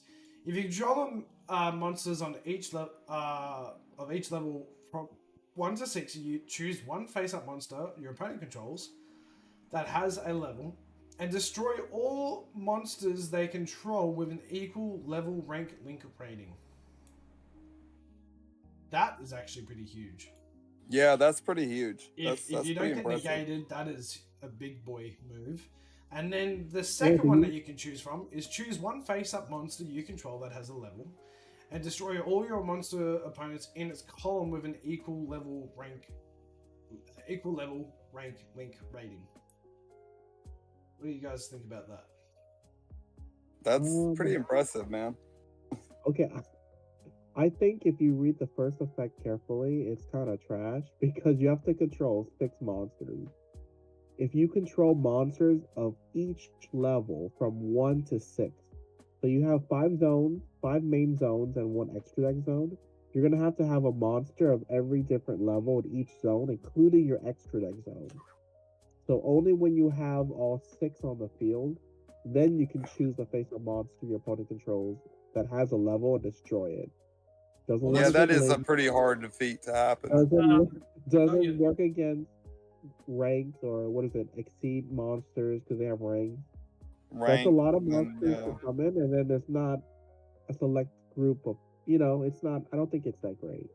I mean, depends. Centurion deck, you can make that happen quite easily. Oh, okay. Yeah, Well, I could make that happen. It would be a stretch. Quite easily. Wait. It would be a stretch, actually. I could make that happen. It would be like really late game. I definitely wouldn't run more than one copy of that. You could make it happen, but I see where the struggle is there. So Yeah, it is strong, but at least they're making it. Level 3. Look, that's a pretty strong effect to have if you can pull it off. But I guess that's why it's there. You can It's just play Dark reward. Hole. Yeah, Dark Hole would be a much better option over that. Sure. I could just play Regeki. Like, I just feel like there are better cards that you could use. Sure. I mean, the only thing I can see is there is a whole archetype behind that is meant for spamming your field. Maybe. Well, I'd assume so, right? Because it's I got would it's got a assume. unique art. I'm assuming it's gonna have it's got a very unique art. So I feel like it'd have its own archetype. Yeah. On a good So note, maybe it's there's another like card more that support to that in that pack that we're just not seeing yet. That like just spams real hard. Great. Just another thing to get angry at and ranked. I mean, I think the second effect is good though, because you can choose a face-up monster you control, destroy all your opponent's monsters in its column. That can work out really well. It's a navigation target, I guess. Also, I mean, surprise! Like DM comes out with this card, and then I pop a card. I mean, that's not terrible. But yeah. I Isn't mean, there a Mech Knight that does that though? Don't they like wipe out the whole column? I'm sure. I'm sure they do. They have a card like that. They do. They do. I'm absolutely certain they do. I mean, but the second effect is not bad at all. I think, the second effect is probably where it would get most of it. Yeah, you'd probably see the second effect more often than you would see that first effect. I didn't realize you had to have a whole field full of monsters to pop that off. I just thought it was like just broken. Yeah. Let's go to the next one. Do it early, do it together. It's a quick play spell card. If you do not have do it early, do it together in your face-up field, graveyard, and banishment, banish the top 7 cards of your deck face down. Your opponent banishes 7 cards from their extra deck or the top of their deck face down. So it's like a mill card, right? So you mill yeah. Right, interesting. But if I'm reading that correctly, you can't have it in your graveyard or banishment or face up on your field to be able to play it. So, You would literally have to like start your hand with that. It seems like. Yeah. Pretty much. It could get late game. It would be trap draw. For me, that seems like more of a trolly one. Yeah. But it's obviously I agree with that. it's a mill card by the looks of it. No, well, you have to play it first and get it off the field. Yeah, exactly. When you're playing will be face up on the field upon resolution. So you need something else like a droplet or something like to get it off, so it's not on field upon resolution. But then it's face up in your graveyard. Wait, if you droplet it, it'll still go face up in your graveyard. Okay, so there's probably. Well, I think it's establishing that effect so you can't use it again late game. Like if you use it the first turn, like I think the way it's the wording it is so that like 4 turns later you're not gonna be able to do it because it'll be on the field or in the graveyard or banished. It'll exist somewhere in that scenario unless you can shuffle it back in your deck somehow. I feel unless there is support. Look at the name. The name says do it early, so it has to be early game, and then do it together, meaning it needs another card to combo with. It's actually kind of funny, actually, now that you've mentioned that.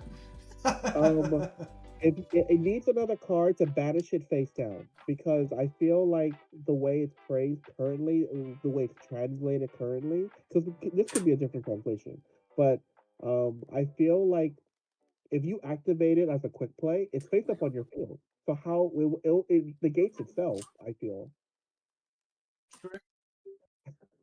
Unless the translation is somehow off, thing, I don't know. True. We'll go on to the next one. 7-star Sky style Battle Jutsu Hagen.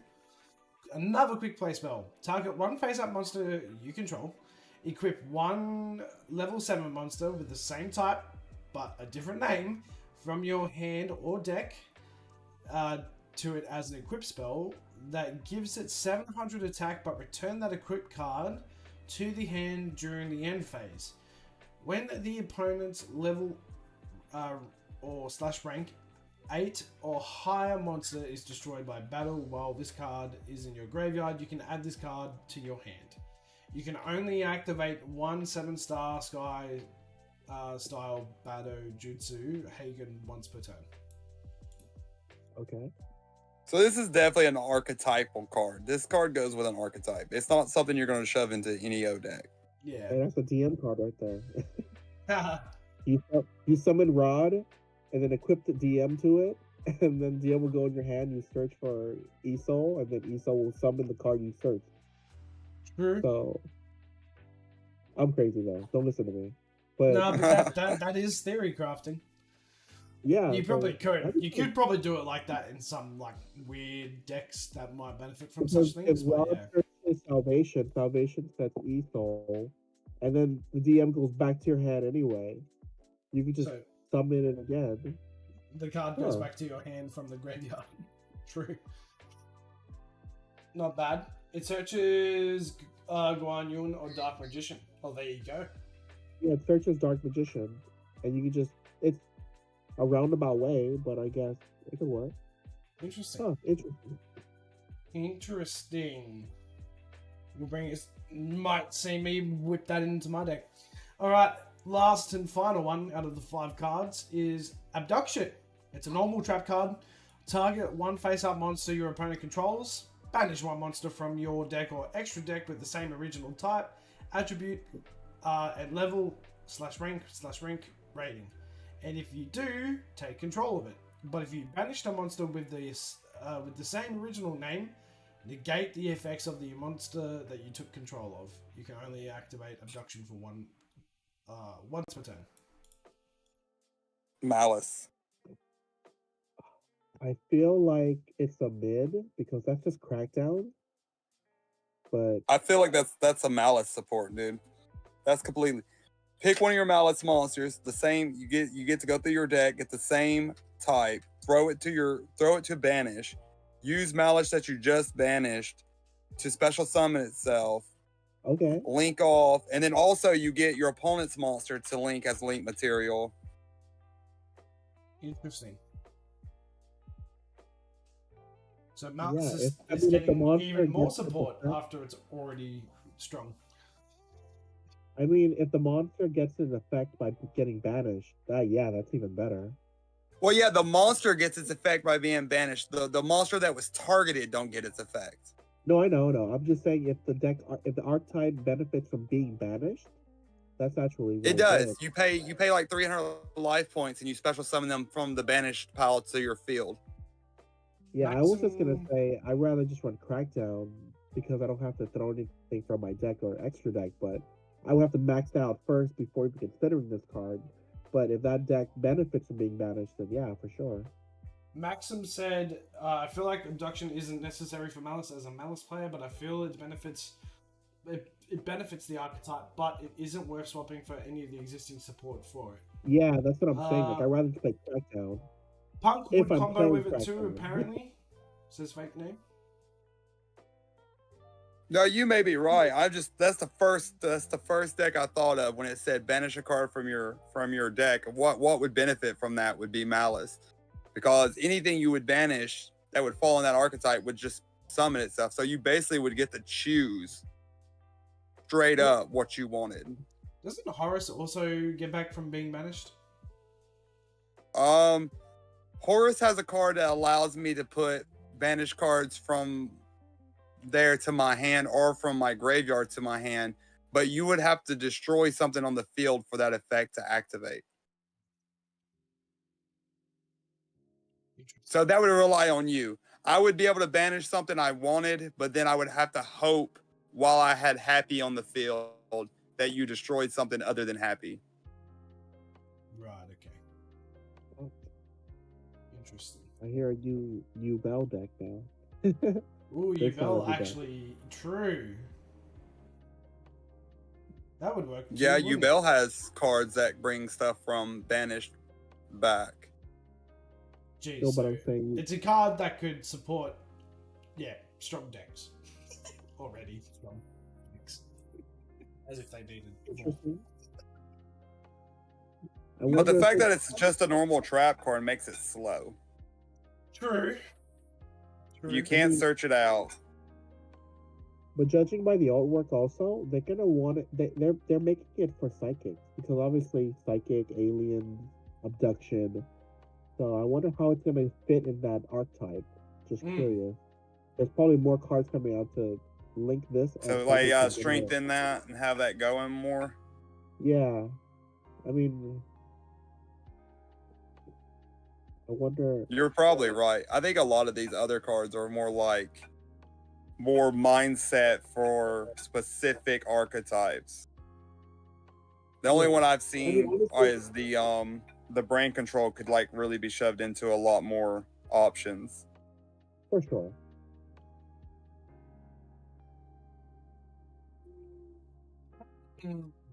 Interesting. Interesting cards we're getting. They do it Hey, early, but do it all of them together. It's pretty target. funny, but it's literally what the title says. Do it together.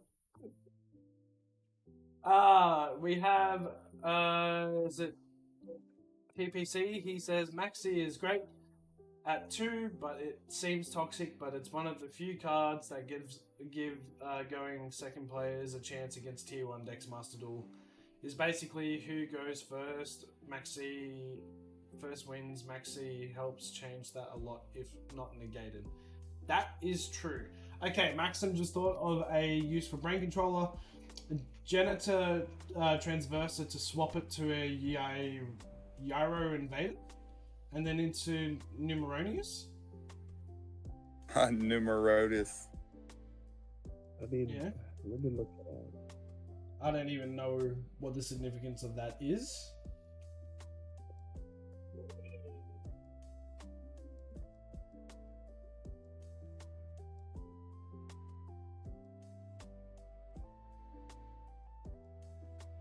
YuGiOh. Okay, so do you want me to read the effect of Invader? No, just If read this it now. card Yeah, is yeah, read it. okay. If this card is normal or special summoned to a zone that is not in the main monster zone, comma, destroy this card. So it has to be summoned in the extra deck zone. Once per turn, you can move this card to an unused adjacent main monster zone each time. Exactly one monster is normal or specialed to your opponent's field. Move this card to the adjacent monster zone closer to that opponent's monster. Then destroy all cards in the same column. So Maximum, I love how your brain works. Then look up So you have to summon this. IC 1000 Numeronius. Oh, it says if this card is normal or special to a zone that is not in the main monster, destroy it. So you have to summon it in the 1 through 5 zone. You can't summon it in the extra deck zone. I read it backwards. My apologies. So I would just put it in the middle, put it in column 3, and then like, oh, you're gonna summon here. I'll just scoot over and pop. So that's the one that destroys everything in the same column zone. Right, so Maxim just said basically the strat is you give your opponent YuGiOh and then destroy Numeronius, and then Numeronius triggers to summon Numeronia. Yeah. Interesting. Yeah. Okay. Tonka said, yeah, something like that. As if you play this game, though, Tonka. You don't play this game. He knows exactly what we're saying. Yes, he's never trolly in my chats ever. Never ever has he ever been a troll. Basically, the strat is... he just copied.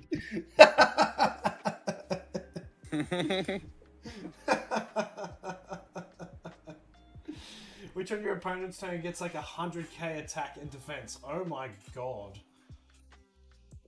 If you've seen any of the cash prize tournaments, even though they are the best of 3 times, whoever wins the coin flip goes first, wins game 1, loses game 2, then wins game 3 because they went first again. Right. That makes sense. And if your opponent doesn't attack it, you win the game. Yep. That does seem pretty broken. Man, don't tell anyone else that, Maxim. Dude, you should keep that to yourself. Hopefully no one else picks up on it. Then make a video of it, go viral. There you go, bam.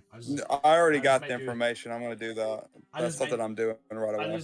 I just made you $10,000 right there. It's so hard to summon, dude. I bet it is. I bet it is. If you that guys will be could leave a immediately like- my first deck. Guys, for those who have been here in the chat and watching, have you guys been enjoying this like community podcast? If so, maybe I could try and fix a day that works every week with Mr. Chaos, and we can do this.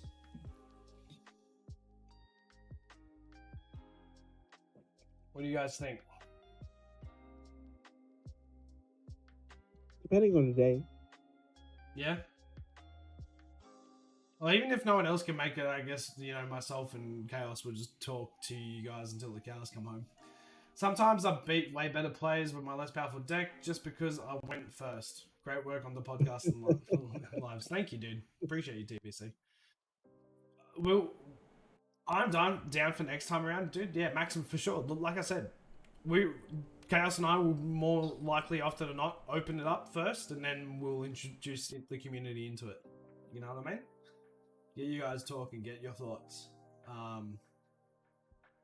Yes, thank you for hitting. Yes, thank you, Chaos. Appreciate that.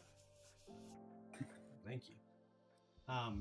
But I think maybe once a week's a good amount. That way, there's not a whole lot of pressure. Sometimes if the meta changes and stuff, it could be another week until we get more info on things. So I don't want to be stuck just talking about the same thing all the time. And it gives us time to maybe plan and do better topics and deep dive and be better prepared. But I'm having fun with it. That's all I'm saying. Now this brings me sort of to the point I was going to go to. We've discussed combo lines and we've done all that. So it's basically to suggest a meta deck that's for me to build, specifically me. I guess. You're on the website now. Hit up the tier list and let's just see what's floating around up there. Snake Eyes, Fire King, YuGiOh, they're both tier 1, apparently. Then it goes Branded at tier 2. Tier 3. I mean, Brandon's good, and I think it's going to get better. White Forest? Oh, but I run Rogue White Forest, not tier 3 White Forest, obviously. Yeah, but you can always upgrade your White Forest and have 2 meta decks. You're right. So, tier 3, you got Tempai, Voiceless, Gimmick Puppet, White Forest, Pure Pearly. Is it Pearly? Yeah, Pearly.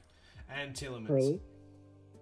Which I feel like we're all, like a lot of those decks were, except for Gimmick Puppets and maybe White Forest and Pearly. I saw all these other decks last season. Yeah, it's info podcast. True. Okay, what have I got so far? To be honest, the easiest one to build out of this would be my White Forest, right? Because I've already got Rogue. Yes. I already have Rogue, so I can already build a tier 3 deck, I guess. Because I pretty much already have most of it. I think there was only like 5 cards that I didn't have, which were the Dearbell cards. I think they're the only ones I don't have. YuGiOh's going to get a lot better. Fake name. Yes, I agree. YuGiOh is going to be broken for a minute. Okay, so I have all of this except the Centurion Gargoyle. I do have Effect Veiler. I do not have Centurion I agree with that, Chimera. Maximus. I do not have Trudea. Maximus. So I'm missing the Centurion cards, right? Stand up Centurion. Okay. Wait, it's a super rare. That's a rare. That's a super rare. Hang on. And these are only one-offs. Yeah, it's just 3 of the the main starter there. You'll need 2 of those, which is ultra rare. And then you need the 2 synchros, which are ultra rare. And then 3 of that spell is ultra rare. Okay, so what I'm really missing from this setup, that I wouldn't be able to construct, So like 7 cards. Is Baron de Fleur, Cosmic Blazer, Red Supernova, the Gartia, Auxilla, Crimson, and Goddess. So they're the cards that I don't have and would need. These ones here I can make. I can make that. I can make that. I can't make that.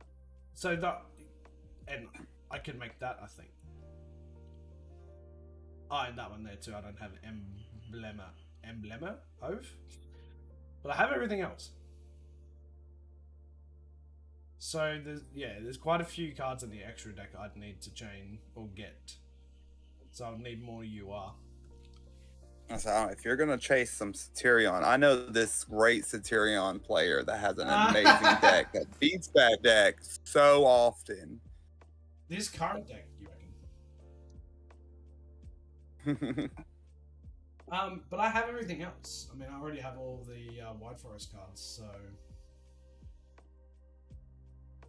But again, it's just I think YuGiOh would be a better investment. I honestly would think a YuGiOh would be a much better investment to go for. It's going to be more cards. It's probably going to take you a little longer to put together, but YuGiOh is just going to get stronger. Do they have and it's tier 1. Do they have YuGiOh in the shop at the moment? We can find out. Up and let me know. True. Like, I don't think it's an active pack, but it might be a secret pack. And even if it's not, even if you like gotta set it on the back burner as a blueprint and like craft every card in it, I really think it's gonna be a better investment for you in the long run. Has it really actually ever fallen out of the meta? It's not super old in the meta, so which means it's gonna be in the meta for a long time now. And Fiendsmith is just gonna make it stronger. So what, you'd run a Fiendsmith engine with it as well?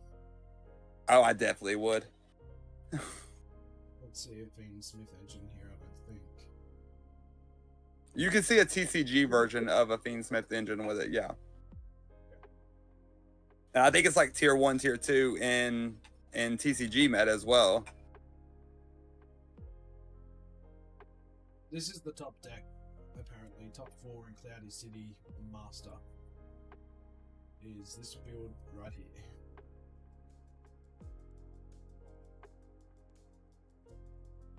I mean, I already have a few of these cards. All the hand traps I won't have to worry about, but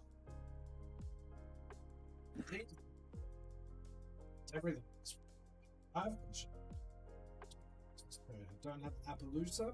I do in real life, but not in MD. I do have Little Knight, Nightcracker, Sprite Elf. I do have. Okay, interesting. YuGiOh is not as good at the moment like it was, but the last cash prize tournament I saw, no YuGiOh was in the top 16 under the brand new list.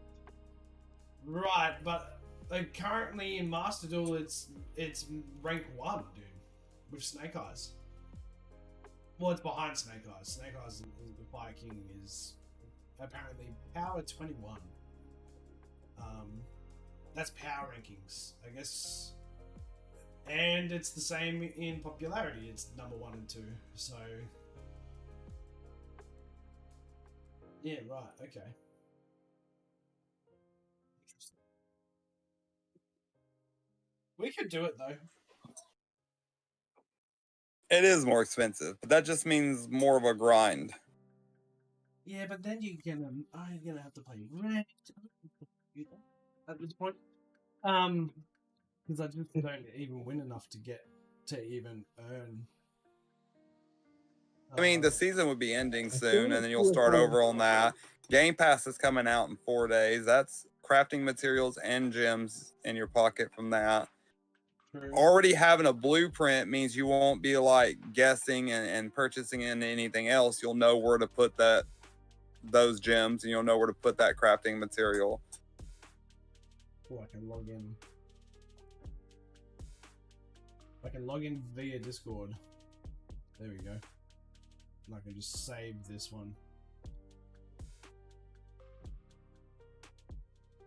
Like proper going at it, you could probably have it done by the end of next season, and actually have a working construct of it in the middle of that season. May not be the most optimum version of it. It may not be like the perfect setup for it, but you would have a working version. True. Let's have a look at. I can't do pro tournaments only. Okay, interesting. Sure. I honestly don't think YuGiOh is dropping a 2 or 3 anytime soon.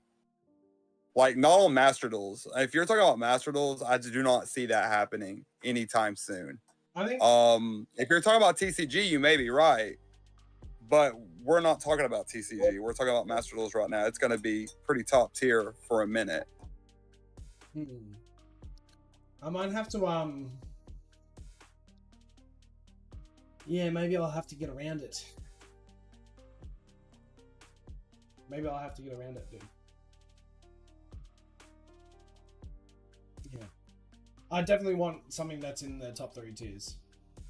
But if YuGiOh is going to be top tier, then why not shoot for the moon? Because I already have tactics, talent, I already have designator, I already have imperm, ash, maxi, call by. I mean, yeah, I got obviously half of the main deck for just the hand traps and traps that like straight up already. So that's okay. It's just the spell cards and the monsters I would need to get plus the extra deck. But Yeah, that's what we're saying, fake name, is it's gonna be for a minute and then it's just gonna get stronger. So now would be the time to try to invest into it. Yeah. Maybe okay, chat, hold me to this, please. When YuGiOh comes out in the shop, all my resources that I have in terms of gems are gonna go into it. Shoot, I would just go ahead and blueprint it now. Already saved it. Okay, even if you can have build the deck to, and just like fill it in.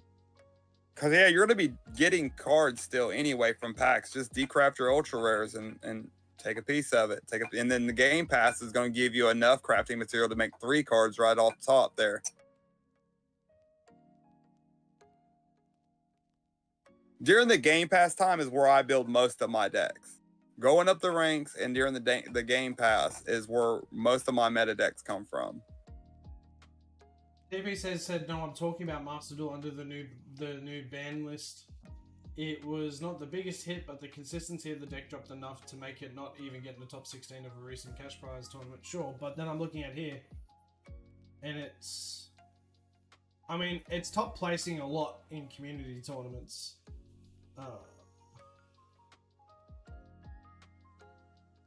Apparently, in MD, it's top. That looks like a meta weekly top. It went second in this community tournament. Meta weekly was DK's cash tournament he held. So I got second in the cash tourney. There you go. 4, 4, 4, 8, 8, 4. Top 16 in the other meta one before prior to that.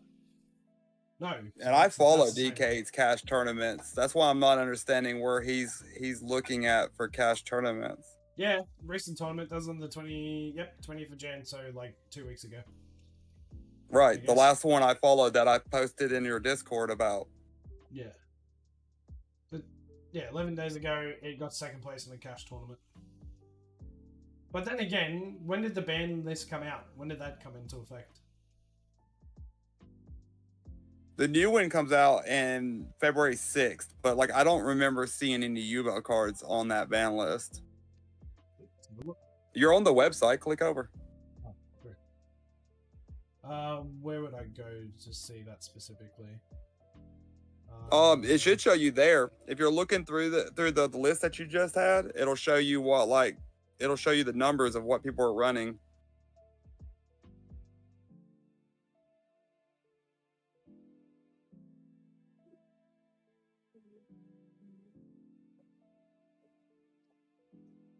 They're not running the really OP fusion card.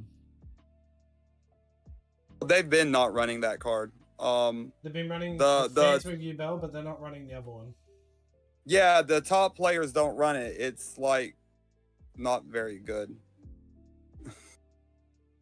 Which is a people are gonna fuss about that, but it's really not. It's really not that good. We'll be able to see, but even if that's the case, TBC, if Fiend Smith is coming, so Fiend Smith is coming to MD, or is it getting unbanned? I don't understand. Is it? Everyone's really highly speculating that it's fixing to come within this next pack. There's nothing that really actually mentioned it, but everyone's highly on it and really like DK's dropped some hints that kind of made people jump on it. Right. So if Fiend Smith is coming out with it, well, going to be a really good engine to run in it, then I don't see why I shouldn't, even if they did take a YuGiOh card or so out. I already know that Fiendsmith is like it didn't. Fiendsmith won the last TCG one in Anaheim, did it not? That's what he won with, right? Cotton. I think so. Yeah, that's what he won with. He won with Fiendsmith, I'm pretty sure. So, I mean, hell. To be honest, let's be real, guys. Regardless, I think even YuGiOh, if it got hit, it's still going to be stronger than either deck that I have right now. That's just a fact. It's not even close. The top extra Go to the deck homepage. it's I'm trying to see it's running Unchained by the looks of it. So, access code, but it's pretty much Unchained YuGiOh at the moment.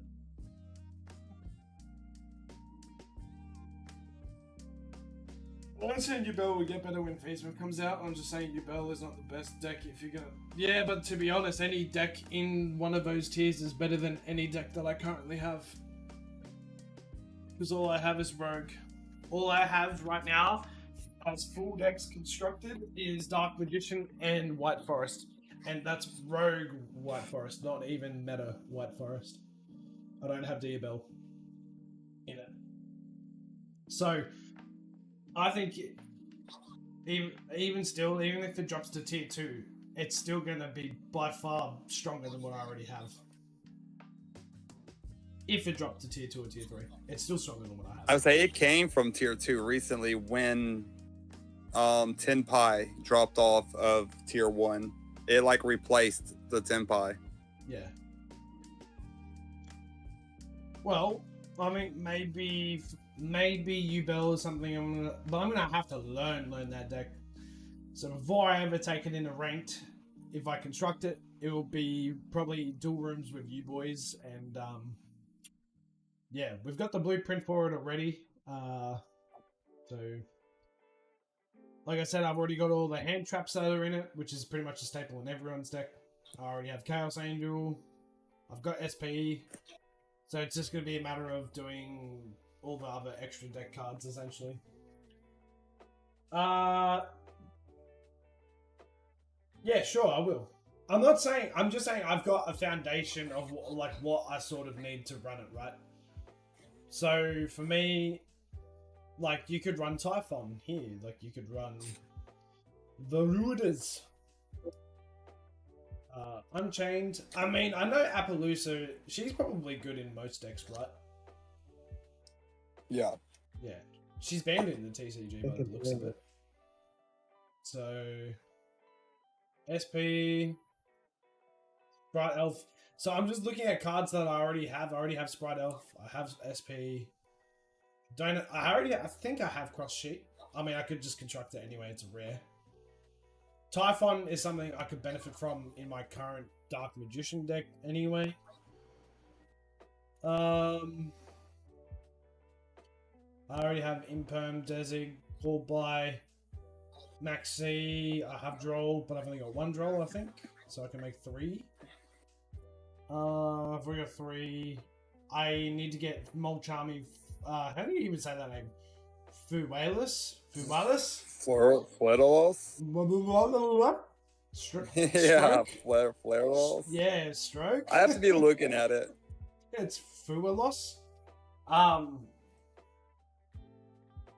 Yes, it is, but it just means that I'll be... Here's the thing, though. If this, even with the ban list that comes out, or the ban list that and it gets... If this comes out still stronger, would I still not be better to go it? I mean, I want something that's going to dominate, man. I ain't gonna lie. So I'm looking at the ban list right now. There's not a single YuGiOh card getting hit. Like, specific YuGiOh card, or a card that you can use in YuGiOh? Like, specific YuGiOh. I want to see a card that... Specific. Well, Nightmare Throne, but Nightmare Throne's really not... You can still search that out. Nightmare Throne can be searched out. I found Nightmare Throne on it, but it can be searched. Right. It's at the very bottom of the list. It goes down to 2. But that's literally a field card that can be searched out. Do you search it out with Nightmare Pain? Or how do you search it? What Well, kind of you would searches? search it. There's other engines that will allow you to search it out. Right. For example, you can use what is it called? The Rainbow Bridge. Will add a it will add a crystal beast to your hand and add any field card you so choose to your hand. And not to mention, it can be activated if you have level 10 or higher on the field. You can activate it from the field, and it basically resets your opponent's board. True. Okay. Interesting. Rainbow Bridge. Let me yeah. look up that card real Yeah, quick fake name also says Rainbow and make Bridge. sure I didn't lie to you. Interesting though. I mean, I've wanted to bang my head against the wall from the amount of U-Bells I've versed. I think I've only beaten it once or twice with my current Dragoon setup with DM. So I know how much of a headache it already is to verse, even if it's not at its strongest. If you had Fiendsmith in, could be a very interesting ranked year for me if I was going to run a U-Bell deck. Verse people and make them want to scratch their head too. Okay.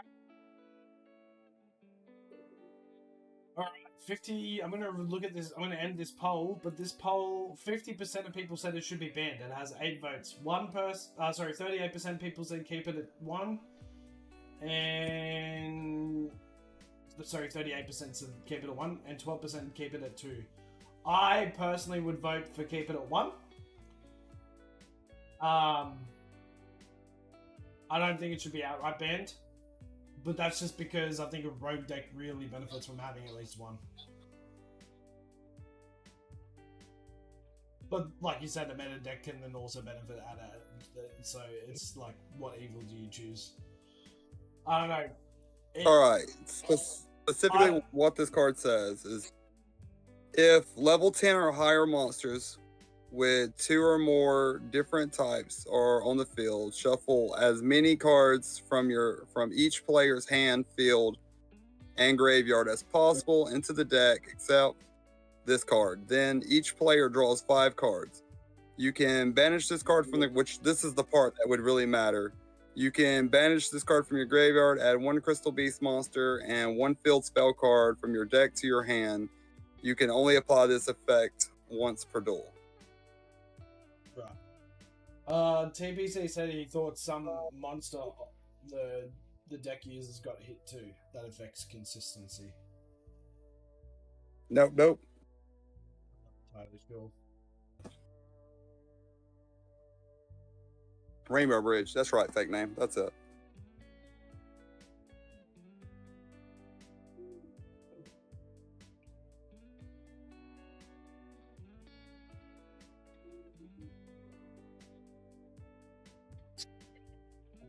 Everyone loves ban. Fancy New U-Bell deserves a ban.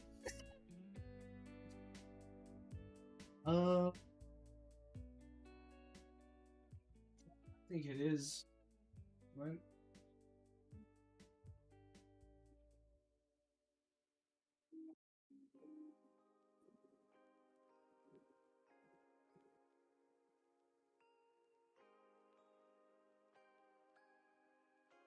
Yeah. I'm not sure. Well, I guess that will be it, chat. We will aim to build a U-Bell deck in the upcoming of February, I guess. I'm gonna have to. I see singing timing going down the 2. I'm super excited about that. I think that's pretty much it, chat. I think for our first little community pod, this has been good. Very, very talked a lot though. I think I talk even way more than what I do with stream. I thought I talked a lot in stream. It's more focused and structured this time, though. Yeah, 100%. It's been good, but it's been good. I'm gonna have to actually kind of sit there with go back and forth with Chaos over the next week over sort of the things that we might want to cover in the next community pod. Is this day it's Thursday night for you, right, Chaos? Is that like a good time for you to normally be doing this, or does your weekly work schedule change? My schedule flip flops around pretty badly. Hence the reason why it's hard for me to do like a locals or something like that. Yeah, Thursdays are bad for me too. I was gonna say maybe how long in advance do you know what things look like for you? I get a 2 week note. I get a 2 week heads up basically. So if there's a time that works next week for you, let me know. Okay. So let me know what time for you, because I'll be able to figure out what time that is for me. And we can try and work it out from there. Yeah. Give me a day or two. I'll get my schedule, and then we can play it off of that. I'm gonna post this ban list in our Discord thing right here though. Yeah, do it. I'll stop posting my eBay stuff in there. Actually, I'll probably make an eBay channel. So whenever I post up a new card, that you guys can just look at it there, and it's not crossed over with the MD chat, and I'll delete those ones I put in there today. Thunder Dragons are coming back too. Ah, true. Isn't that like an OG card, Thunder Dragon? Yeah. That's like from But there's an anime. archetype. Yeah, there would be an That's archetype. Colossus. Yeah, right. Wait, I'm pretty sure I have a Thunder Dragon I was considering putting up in my today, I think. Interesting. Chat, I don't want to plug it too much. I just do want to let you know, if you guys didn't look at my Discord noties, which I'm sorry if I annoy you guys, because I know I post a lot and I at everyone all the time. Please don't hate me. I just try to be on top of things as much as I can. All 10 cards that I'm holding right here listed. So we got Evil Hero Dead and Prison, which we pulled yesterday, listed. Legendary Six Samurai Kaizen, listed. We have one from Ghosts from the Past, which is my Meteor Black Comet Dragon. That's also up there listed. We have, this one goes for you, Maxim, if you're still here. We've got my Malice Q Red Ransom Collector's Rare. That is up and listed. We have a Splash Mage. We have my Triple Tactics Super Rare Thrust. We obviously have my Mitsuguri. That is up there. My Triple Tactics Thrust Secret Rare. My Ultra Rare SP. And then we have my QCR Sky Striker Ace Shizuku. I wanted to give you guys all the heads up. It went to my Discord first. It's up on my eBay site. If you guys want a link, I will post it in the chat right now. I'm not going to harp on about it because I want you guys to also enjoy what we're doing here rather than just promoting all the shit that I want to make money on. But it's always going to be there available. I'll make a separate thing entirely in Discord so it's away from Master Duel. I don't want to conflate the two chats with the same thing, which I thought about after I'd already did so. No. But more cards, just to let you guys know, more cards will be going up this weekend. I'll be putting up 10 more, which will have 20 listings overall. So that's exciting for you guys who want to collect. And by the way, just to let you guys know, I'm not price gouging because, dude, the fucking prices that I saw Aussies listing these cards for, so Aussies means Australian, just so you guys know if you've been living under a rock. Dude, I can't believe how much people are charging for some of the cards I listed today from Australia. They are price gouging out the arse end. It's not even funny. And it kind of makes me angry because I'm like, dude, like, you're not even selling it for market price. It's like, that's crazy. Fucking, someone was selling that Mitsuguri, just to give you an idea, someone was selling that Mitsuguri for 170 Australian. What it's really worth based off TCG is 114, pretty much. So, Australian. Remember, your USD is much stronger than the AUD at the moment. So, conversion prices But it just no way should it be at that price, in my opinion. Like, that's crazy. Yeah, that's very wild. Yeah. I will always base it either slightly over the median, slightly under on some of them. I think on one of them I went like $2 cheaper than I had to, just because I want to move it. It's not something I'm going to force people to pay top dollar for. I think that was the Sparks Mage, I think. So, yeah, pretty reasonable. And if you want to make an offer too, you can PM me. If it's reasonable offer, I can probably meet you at it, right? I'm not this guy that's like, yeah. Within respects. I'm also not going to be lowballed. If you're lowballed, I'm going to laugh you out of the call or chat or message, however you want to contact me. I think that wraps us up. To be honest, I don't really have anything else to say, and I'm actually kind of feeling talked out. Crazy enough as it is, I know. But I really enjoyed this time I spent with Chaos and the boys and you guys, and just seeing you guys interact and asking questions and being inquisitive was awesome. I think we'll do is, if I can, once a week, like I said, we're gonna have to make it work with Chaos's sort of timeline of things. But I've had a lot of fun with this, guys. What do you guys think? I enjoyed it. I had a great, especially like learning some new strats and stuff I never even thought of. Never thought of that numerous run. That didn't pop my head. The first time I read that card, I was like, oh, synchro chain run. TPC, just sorry to cut in. TPC, just to give you guys, what is Supreme Darkness going for in the States? It's going for like $60, isn't it, for a box? Do you want to know how much it's going for over here? $125 a box, bro. Australia markup on booster boxes is. Is that because there's not a lot of shops following it? It's just booster boxes. I think it's conversion, so it's almost about that. But then there's like an extra $10 markup if you base it. I think like I think TCG Player was selling the booster boxes for $60, if I'm not mistaken. Make sure you hit that like and subscribe, and you can tune in again the next time. Will I see you tomorrow? Says Tony. More than likely. I don't think I've got anything planned tomorrow. I think I'm just chilling, to be honest. I will more than likely be on. Hang on. I just really want to confirm this price. Yeah, so Supreme Darkness is selling for like 61 US, which means it's going for about, what, 110 Australian, which means, yeah, there's like a $15 markup for us.